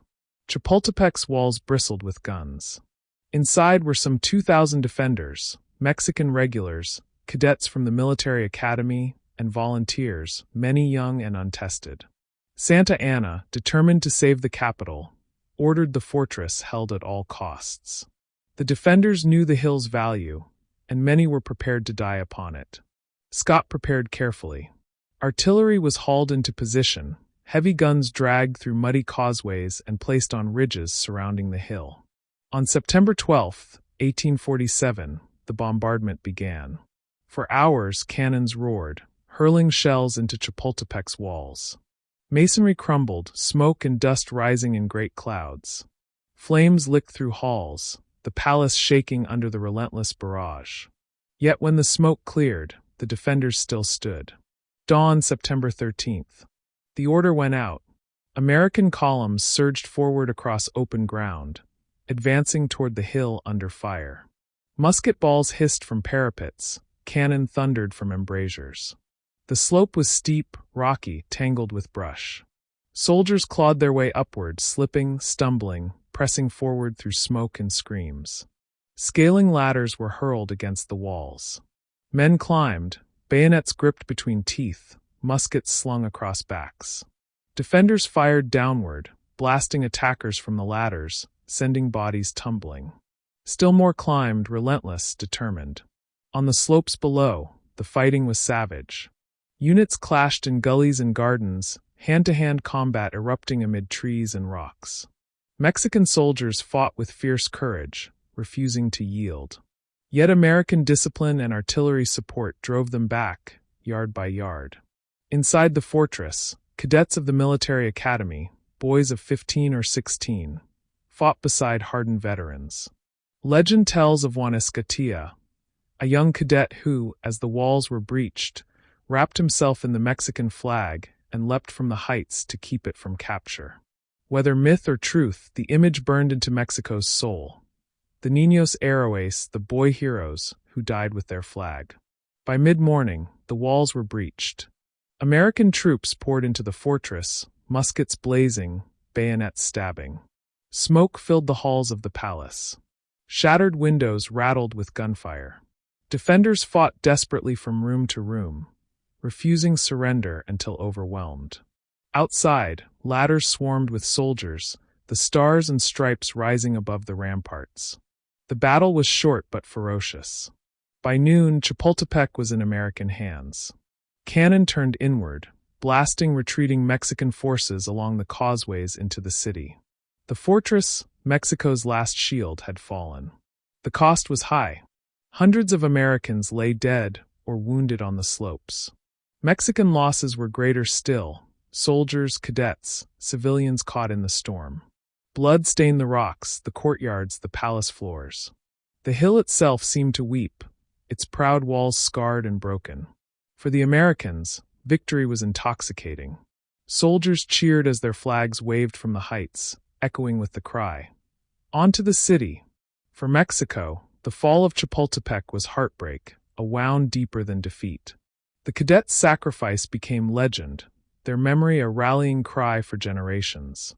Santa Anna, his army shattered, retreated into the city, but resistance crumbled. Citizens, terrified by the bombardment, pressed for surrender. The capital could no longer be held. The gates would soon open to the invaders. Scott, ever methodical, marched his columns forward along the great causeways, through the aqueducts and arches that led into the ancient city.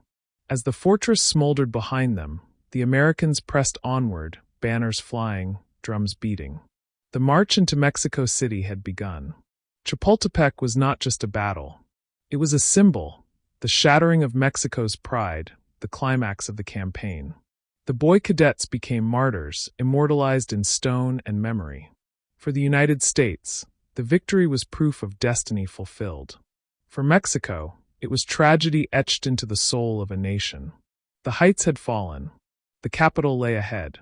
And soon, American soldiers would march through the streets of Mexico City itself.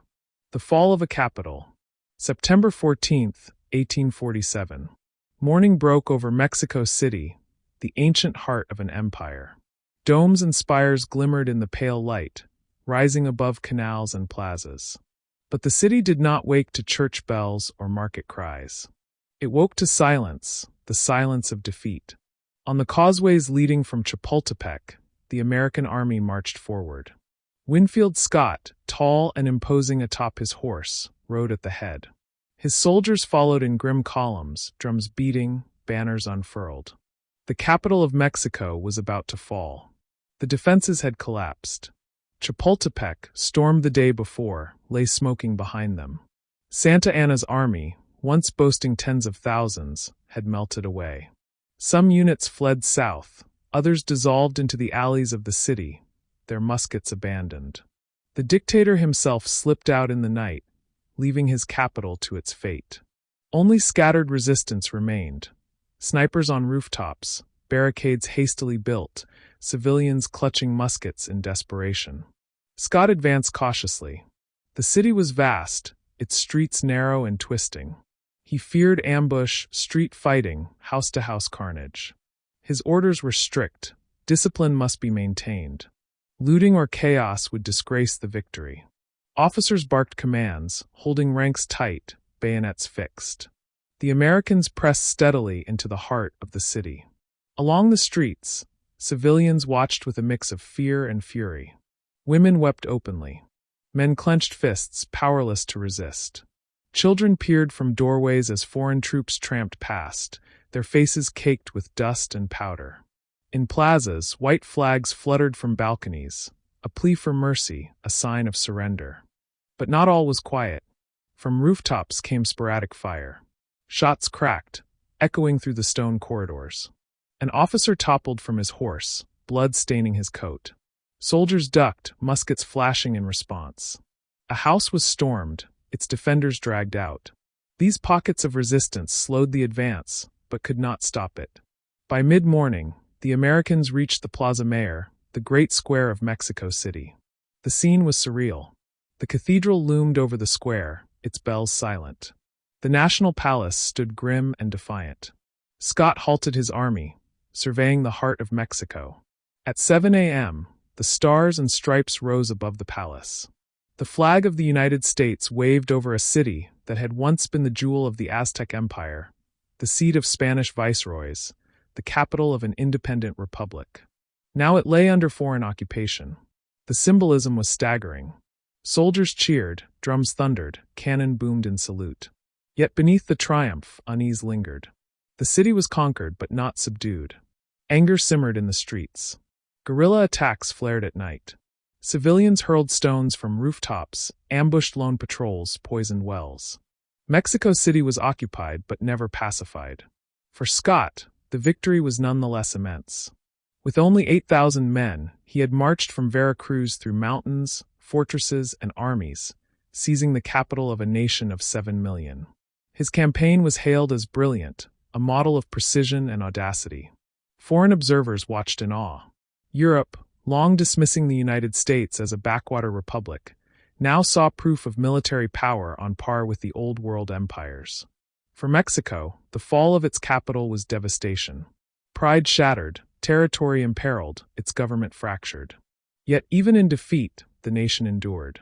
Santa Anna, disgraced, fled once more, his political career teetering. Mexican leaders debated peace but feared humiliation. Civilians, though beaten, swore vengeance. The war was not yet over. The occupation would bleed both sides. On the streets, the occupation took shape. American patrols marched through neighborhoods, enforcing order with bayonets and cannon. Markets reopened under guard. Churches held masses for the dead. The wounded filled hospitals, their cries echoing through cloisters. Disease spread among soldiers and civilians alike, cholera and dysentery claiming more lives than bullets. The conquerors soon learned that victory carried its own torment. Yet for Polk in Washington, the message was clear. Destiny had been fulfilled. The Republic had struck at the heart of Mexico and prevailed. Newspapers blared headlines of triumph. Politicians celebrated manifest destiny realized in fire and smoke. The war's end now seemed only a matter of negotiation. But questions lingered, darker than celebrations allowed. What would become of Mexico's vast northern lands? Would peace bring stability, or would expansion ignite new conflicts within the United States itself? Already, murmurs grew in Congress. Would slavery stretch into these new territories? Would the nation's triumph become its poison? For now, the Americans marched through Mexico City, their drums echoing through ancient streets. The flag above the National Palace flapped in the breeze, a symbol of conquest, a shadow of empire. The capital had fallen. The war's climax had arrived. Yet its consequences, for Mexico, for America, for the continent itself, had only just begun to unfold. The shadow of occupation. The flag of the United States fluttered above the National Palace, but conquest did not mean peace. Mexico City, vast and ancient, simmered under occupation. For the victors, it was the pinnacle of triumph. For the vanquished, it was humiliation laced with fury. Beneath the calm surface of military control, shadows gathered, of resistance, bitterness, and revenge. General Winfield Scott moved swiftly to impose order. Discipline was strict. Looting, pillage, and violence were forbidden. Soldiers caught plundering were flogged, even executed. Scott understood what many commanders ignored. Brutality would only stiffen Mexican resistance. He ordered markets reopened, patrols stationed at plazas, food distributed under military supervision. American officers, polished and vigilant, sought to present themselves not as conquerors, but as custodians of order. Yet occupation is never clean. Soldiers, restless and arrogant in victory, often clashed with civilians. A glance, an insult, a shove in the street, such sparks ignited riots. Mexican men hurled stones from rooftops. Women poured boiling water or oil on passing patrols. Night brought gunshots in alleys, ambushes in shadow. The war had not ended. It had only shifted form. Guerrilla warfare flared across the countryside. Bands of lancers struck supply convoys, ambushed couriers, cut stragglers to pieces. Bridges were burned, wagons toppled into ravines. American soldiers lived in constant vigilance, never safe even far from the front. Victory in battle had given Scott the city, but not the land around it. Mexico bled in silence and shadows. Within the city, tension was constant. Chapels overflowed with mourners. Families searched for missing sons, husbands, brothers lost at Chapultepec or Molino del Rey. The Niños Héroes, the cadets who had died defending Chapultepec, became martyrs, their sacrifice whispered in prayers, etched into memory. To Mexicans, the occupation was not merely military defeat, it was desecration of national honor. For the American army, the occupation strained morale. Disease ravaged the camps. Dysentery, yellow fever, and typhus spread through crowded quarters. Hospitals overflowed with the sick and dying. Soldiers who had survived cannon fire now wasted away in fetid rooms, their bodies racked with fever. Graves multiplied daily, dug into the city's outskirts. Volunteers, restless and far from home, grew unruly. Many had enlisted with dreams of quick glory, not months of garrison duty in hostile streets. Desertion rose. Discipline cracked. Officers struggled to maintain order, balancing iron punishment with appeals to patriotism. Scott himself remained vigilant, his polished figure a symbol of authority amid chaos. Meanwhile, in Washington, celebration mixed with unease. The war appeared won, the capital occupied, the Mexican army scattered. Yet peace proved elusive. Mexican negotiators resisted humiliation, their pride refusing to yield half a nation's soil without struggle. Polk pressed for sweeping territorial gains. California, New Mexico, vast northern lands. The longer negotiations stalled, the longer occupation dragged, bleeding lives and treasure. Scott's political position grew precarious. Victorious though he was, whispers in Washington marked him as ambitious, a potential rival for the presidency. His discipline, his polished dignity, his triumphs, all made him popular with soldiers and the public. Polk, wary of Taylor's rise after Buena Vista, now watched Scott with equal suspicion.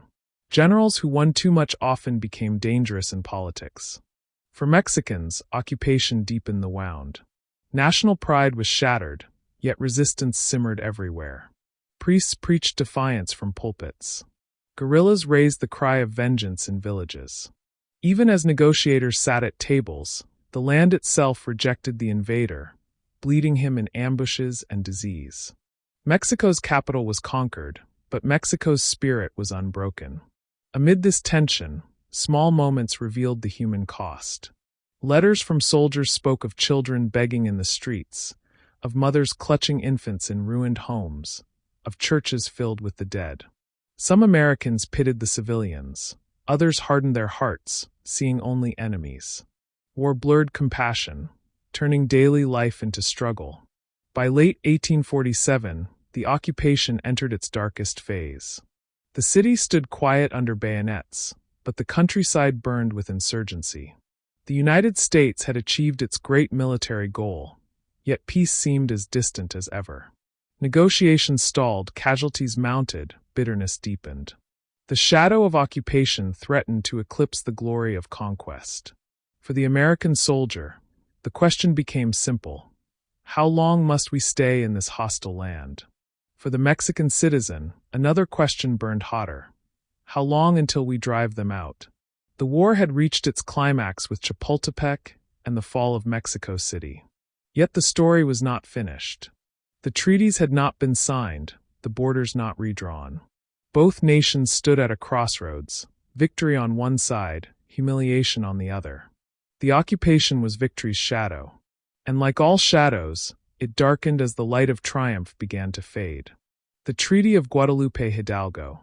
The cannons had fallen silent, but the war was not yet over.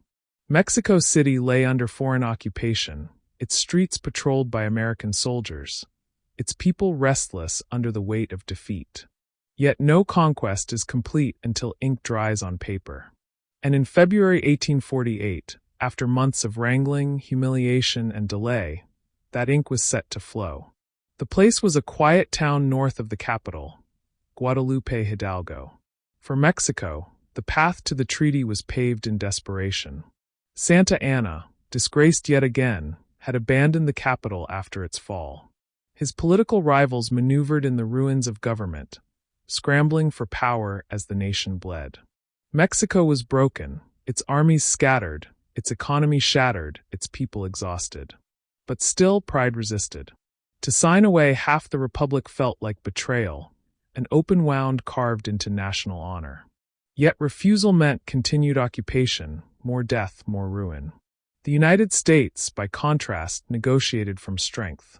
Polk pressed for everything he had dreamed: California, New Mexico, the Rio Grande as the permanent border.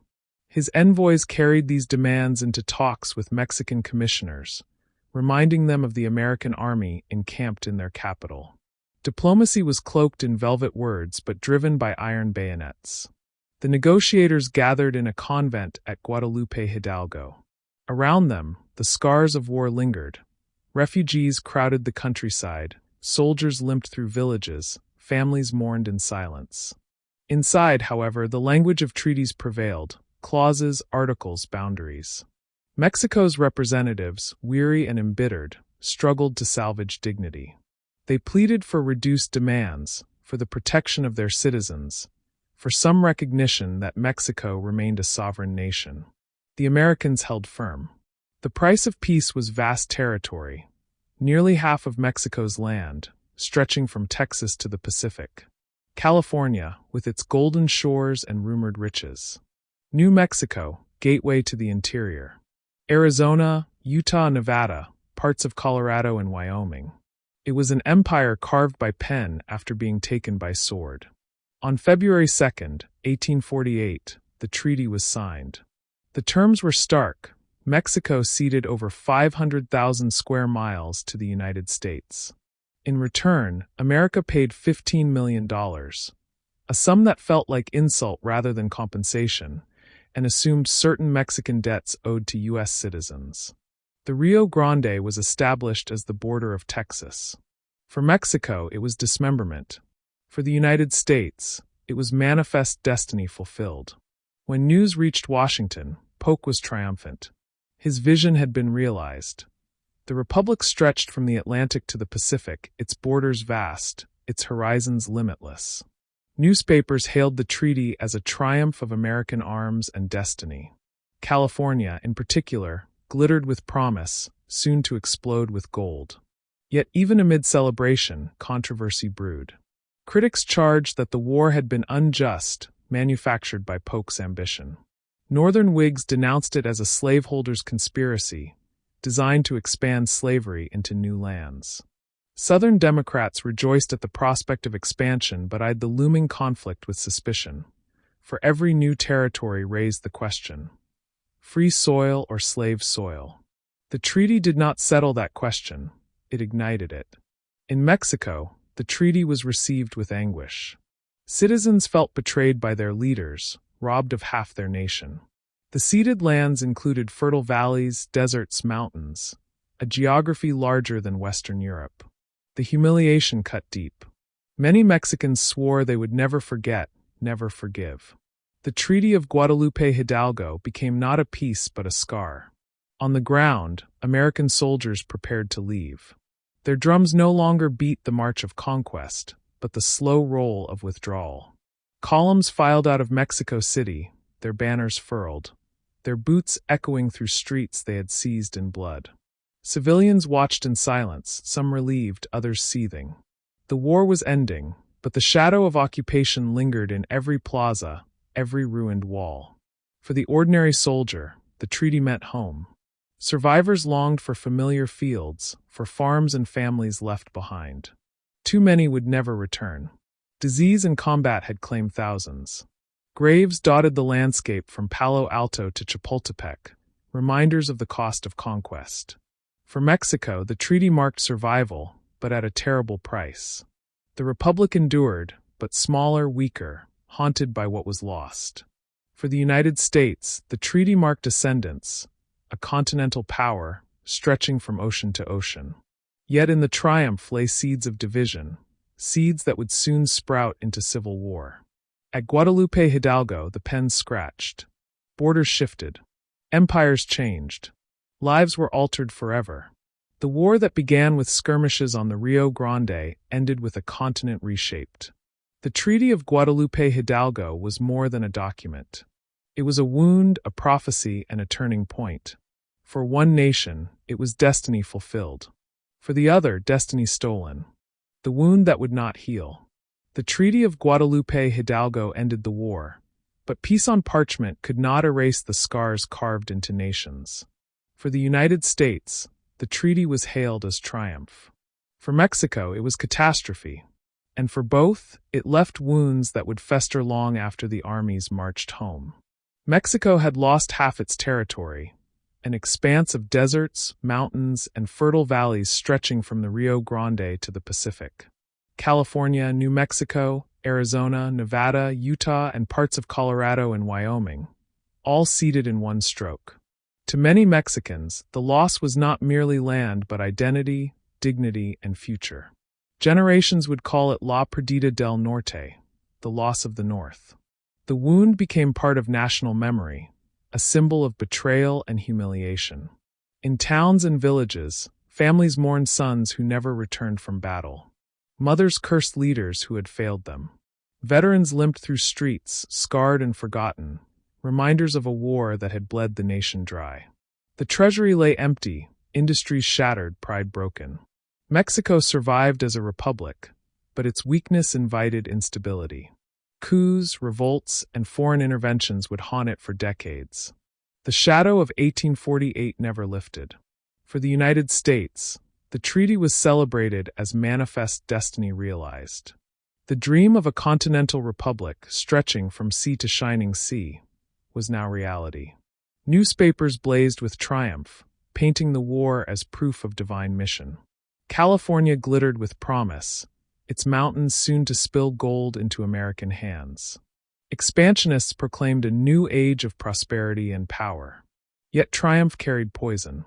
The vast new territories raised a question that burned hotter than victory. Would slavery expand into the West? Southerners demanded it. Northerners resisted. The balance between free states and slave states, already fragile, now trembled on the edge of collapse. The Mexican Cession became the battlefield for a new conflict, not with Mexico, but within America itself.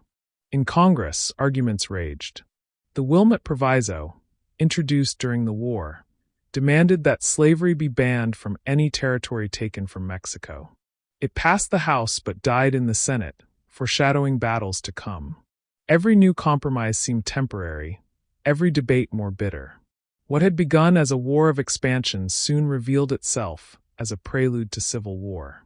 The soldiers who returned carried memories darker than glory. Volunteers, once eager for conquest, came home scarred, their illusions shattered by disease, desert marches, and brutal combat. Letters spoke of comrades buried in foreign soil, of battles where men were cut down like wheat, of civilians caught in the storm of occupation. Some veterans embraced the war as proof of American strength.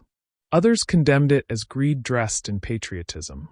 Among them were young officers who had tasted war for the first time: Ulysses S. Grant, Robert E. Lee, Jefferson Davis. They would remember Mexico not only for victory, but for lessons they would later use against each other in a far greater conflict. For Mexico, the wound became a rallying cry for generations. Children were taught of the Niños Héroes, the cadets who died at Chapultepec. Streets bore their names, monuments rose in their honor. The war was remembered less for battles won or lost than for the injustice endured.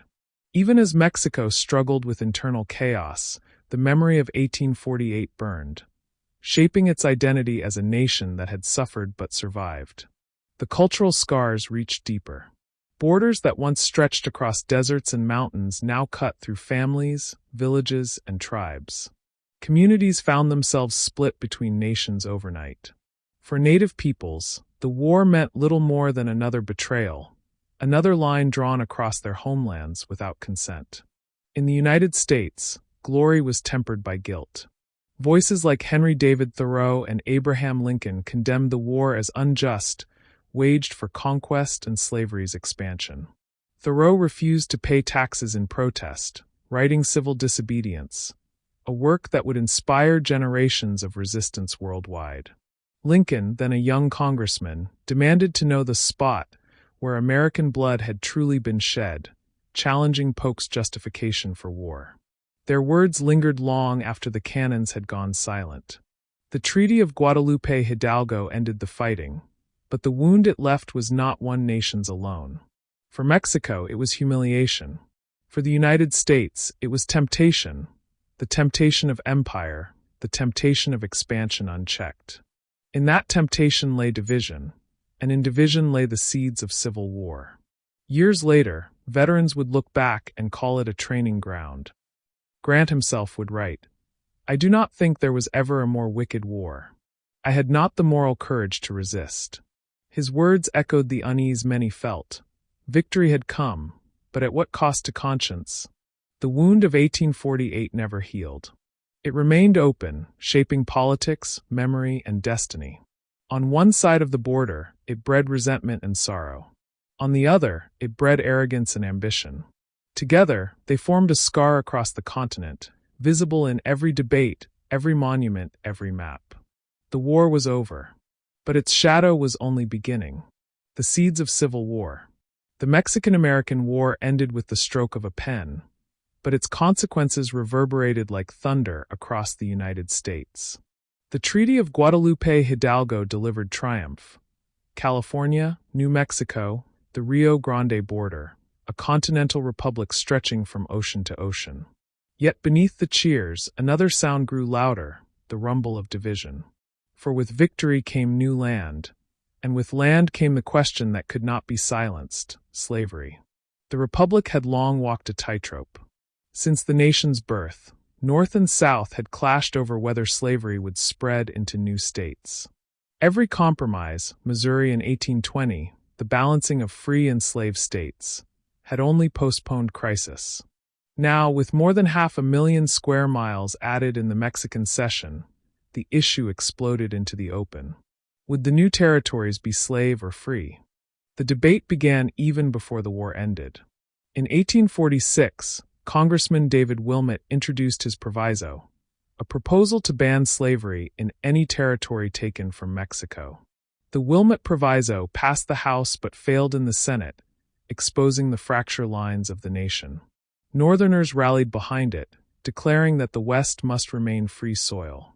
Southerners saw it as an attack on their way of life, a betrayal of the sacrifices made in war. The battle over the West was no longer with Mexico, but between Americans themselves. The soldiers who returned from Mexico embodied this paradox. Many were hailed as heroes, yet their presence deepened the divisions.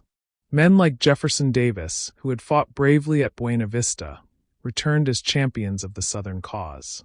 Others, like Ulysses S. Grant, returned with private doubts, calling the war a wicked conquest, but carrying skills that would shape the Civil War.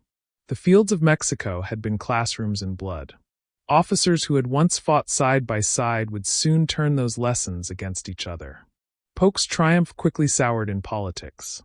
His presidency had secured territory beyond imagination, yet his methods, provoking war, manipulating Congress, left deep resentment. Whigs accused him of tyranny. Abolitionists denounced him as a tool of slave power. Even some Democrats whispered that the war had unleashed forces beyond control. Manifest destiny had been realized, but at a price that threatened to tear the Union apart. In Congress, debates turned venomous. Northern representatives thundered that slavery must not cross into California or New Mexico. Southern voices answered with fury, warning that any attempt to restrict slavery was an assault on their rights and honor. The halls of government became battlefields of words, every speech a musket shot, every bill a cannonball. The press fueled the fire. Newspapers in the North painted the war as a conspiracy of planters, designed to expand slavery's empire. Southern editors countered with warnings of Northern tyranny, declaring that the Union itself would not survive if the South's rights were trampled. The dream of national unity that had marched soldiers into Mexico began to unravel in the ink of printers and the mouths of politicians.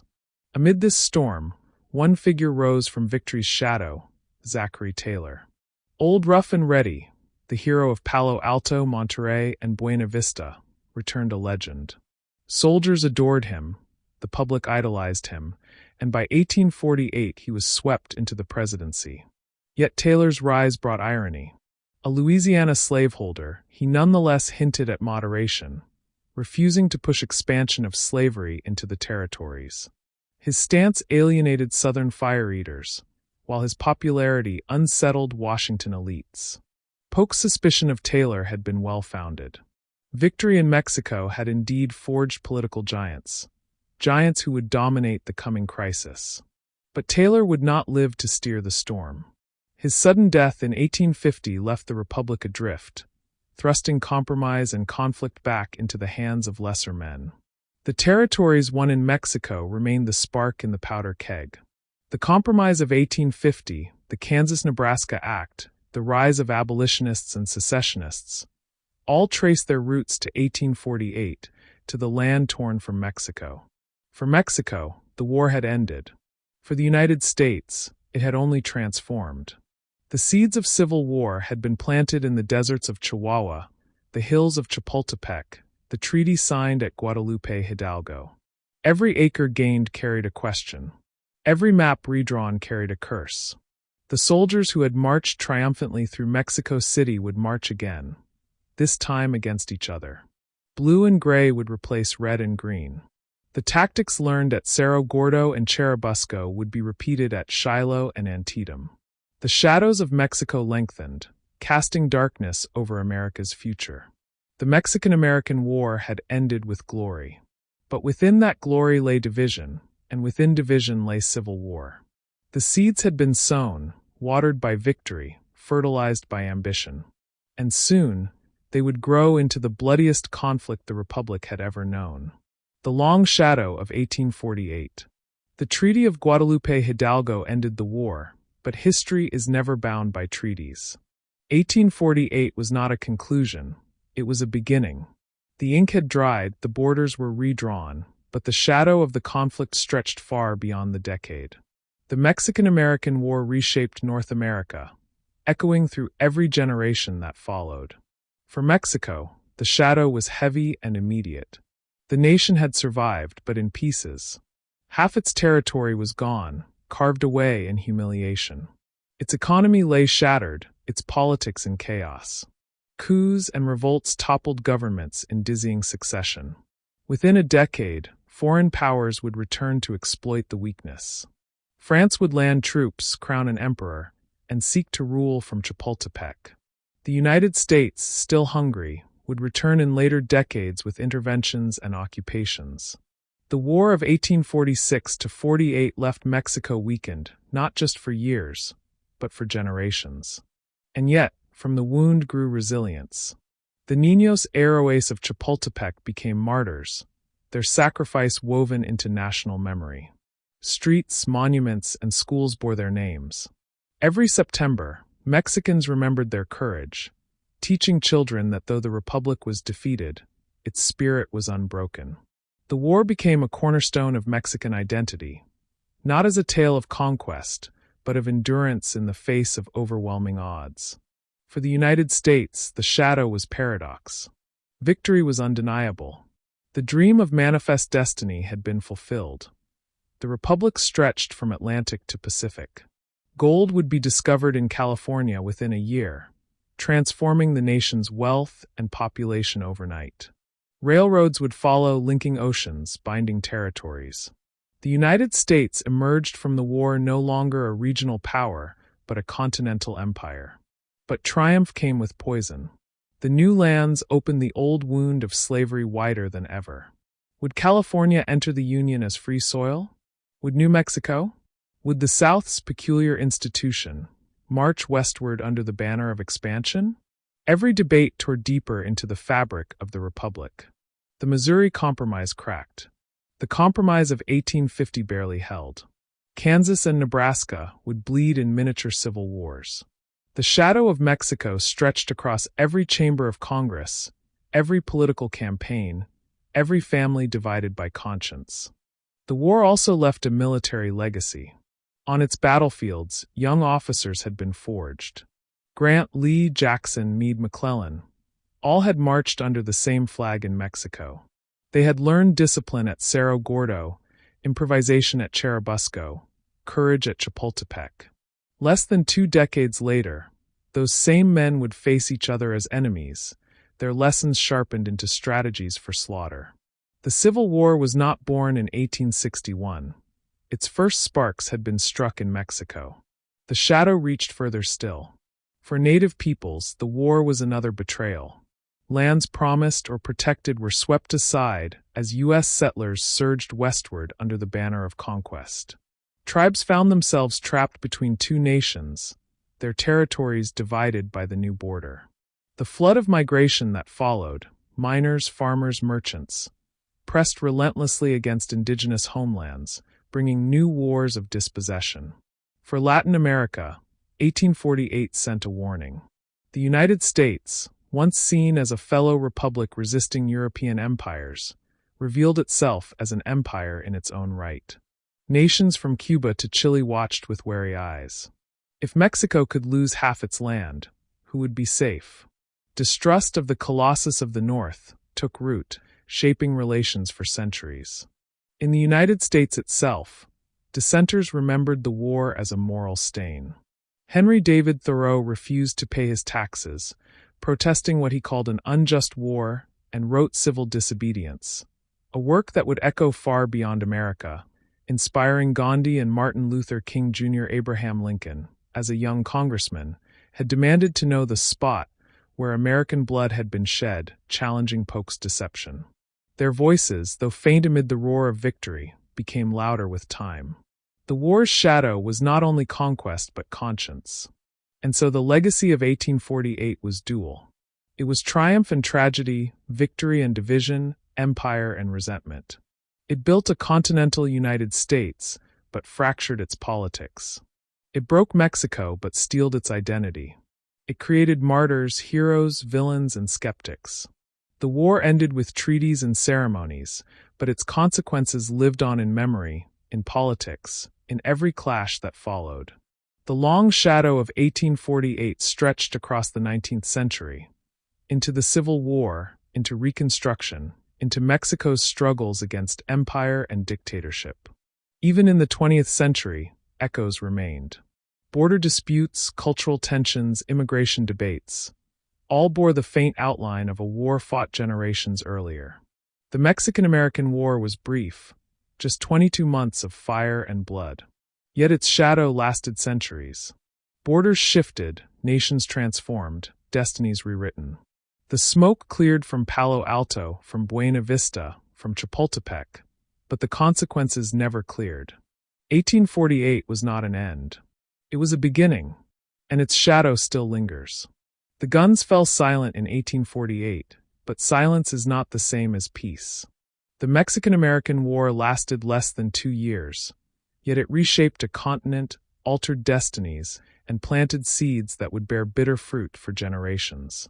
For the United States, the war was triumph gilded with prophecy.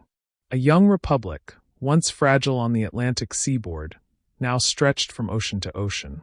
California, New Mexico, the Southwest, lands of myth and promise, were now part of the Union.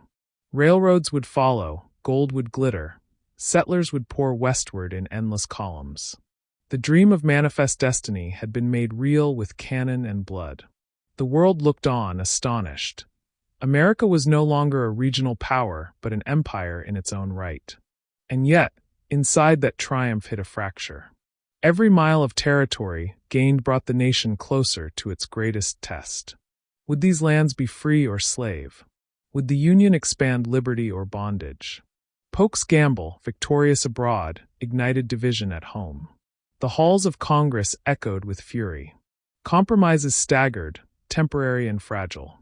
In the deserts of Mexico, the seeds of America's Civil War had been sown. For Mexico, the war was catastrophe.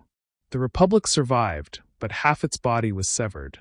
From the Rio Grande to the Pacific, lands that had once flown the eagle and serpent now bore the stars and stripes. Pride was crushed, politics fractured, the treasury drained. Coups followed, revolutions churned, foreign powers circled like vultures.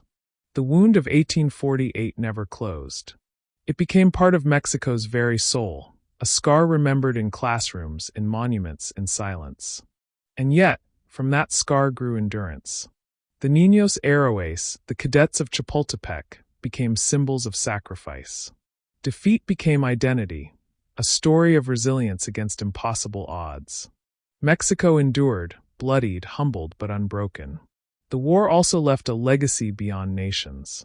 It was a training ground, a rehearsal for conflicts yet to come. Grant, Lee, Jackson, Meade. Young officers cut their teeth on Mexican soil, learning lessons of maneuver, artillery, and sacrifice. Less than 2 decades later, those same men would face each other in America's Civil War, turning tactics learned at Cerro Gordo and Chapultepec into strategies for Antietam and Gettysburg. Mexico had been their classroom. The Civil War would be their crucible. The war touched lives far from the battlefield. Native peoples saw their homelands carved apart once again, divided by a border drawn without consent. Immigrant soldiers, like the San Patricios, chose loyalty to conscience over flag and paid with their lives. Writers like Thoreau defied a war they deemed unjust, planting the seeds of resistance that would echo across the world. The Mexican-American War was not merely a clash of armies. It was a clash of ideas, conquest against conscience, ambition against justice. In plazas across Mexico, the memory of 1848 lingers in the national anthem, in monuments to the fallen, in the quiet pride of a people who endured. In the United States, the war remains both celebrated and condemned. A victory of arms, a stain of aggression, a step toward greatness, a stumble toward division. History does not grant simple verdicts. It leaves paradox written in smoke and shadow. And so what remains? The answer lies in the maps that changed, in the borders that still stand, in the lives reshaped by a war too vast for its time. The deserts of the Southwest, the gold fields of California, the cities of Texas and Arizona, all bear the imprint of 1846 to 48. So too do the struggles over slavery, over identity, over empire. The Mexican-American War was not a footnote. It was a hinge, a moment when destiny pivoted, when 2 nations collided, when the future was rewritten in blood. Imagine the scene once more. The Rio Grande in 1846, a patrol ambushed in the brush, the spark that lit a continent. From that shot came Palo Alto, Buena Vista, Cerro Gordo, Chapultepec. From those battles came treaties, borders, dreams, and nightmares. From that war came triumph, tragedy, and the long shadow of history. The Mexican-American War was short. Its legacy is eternal.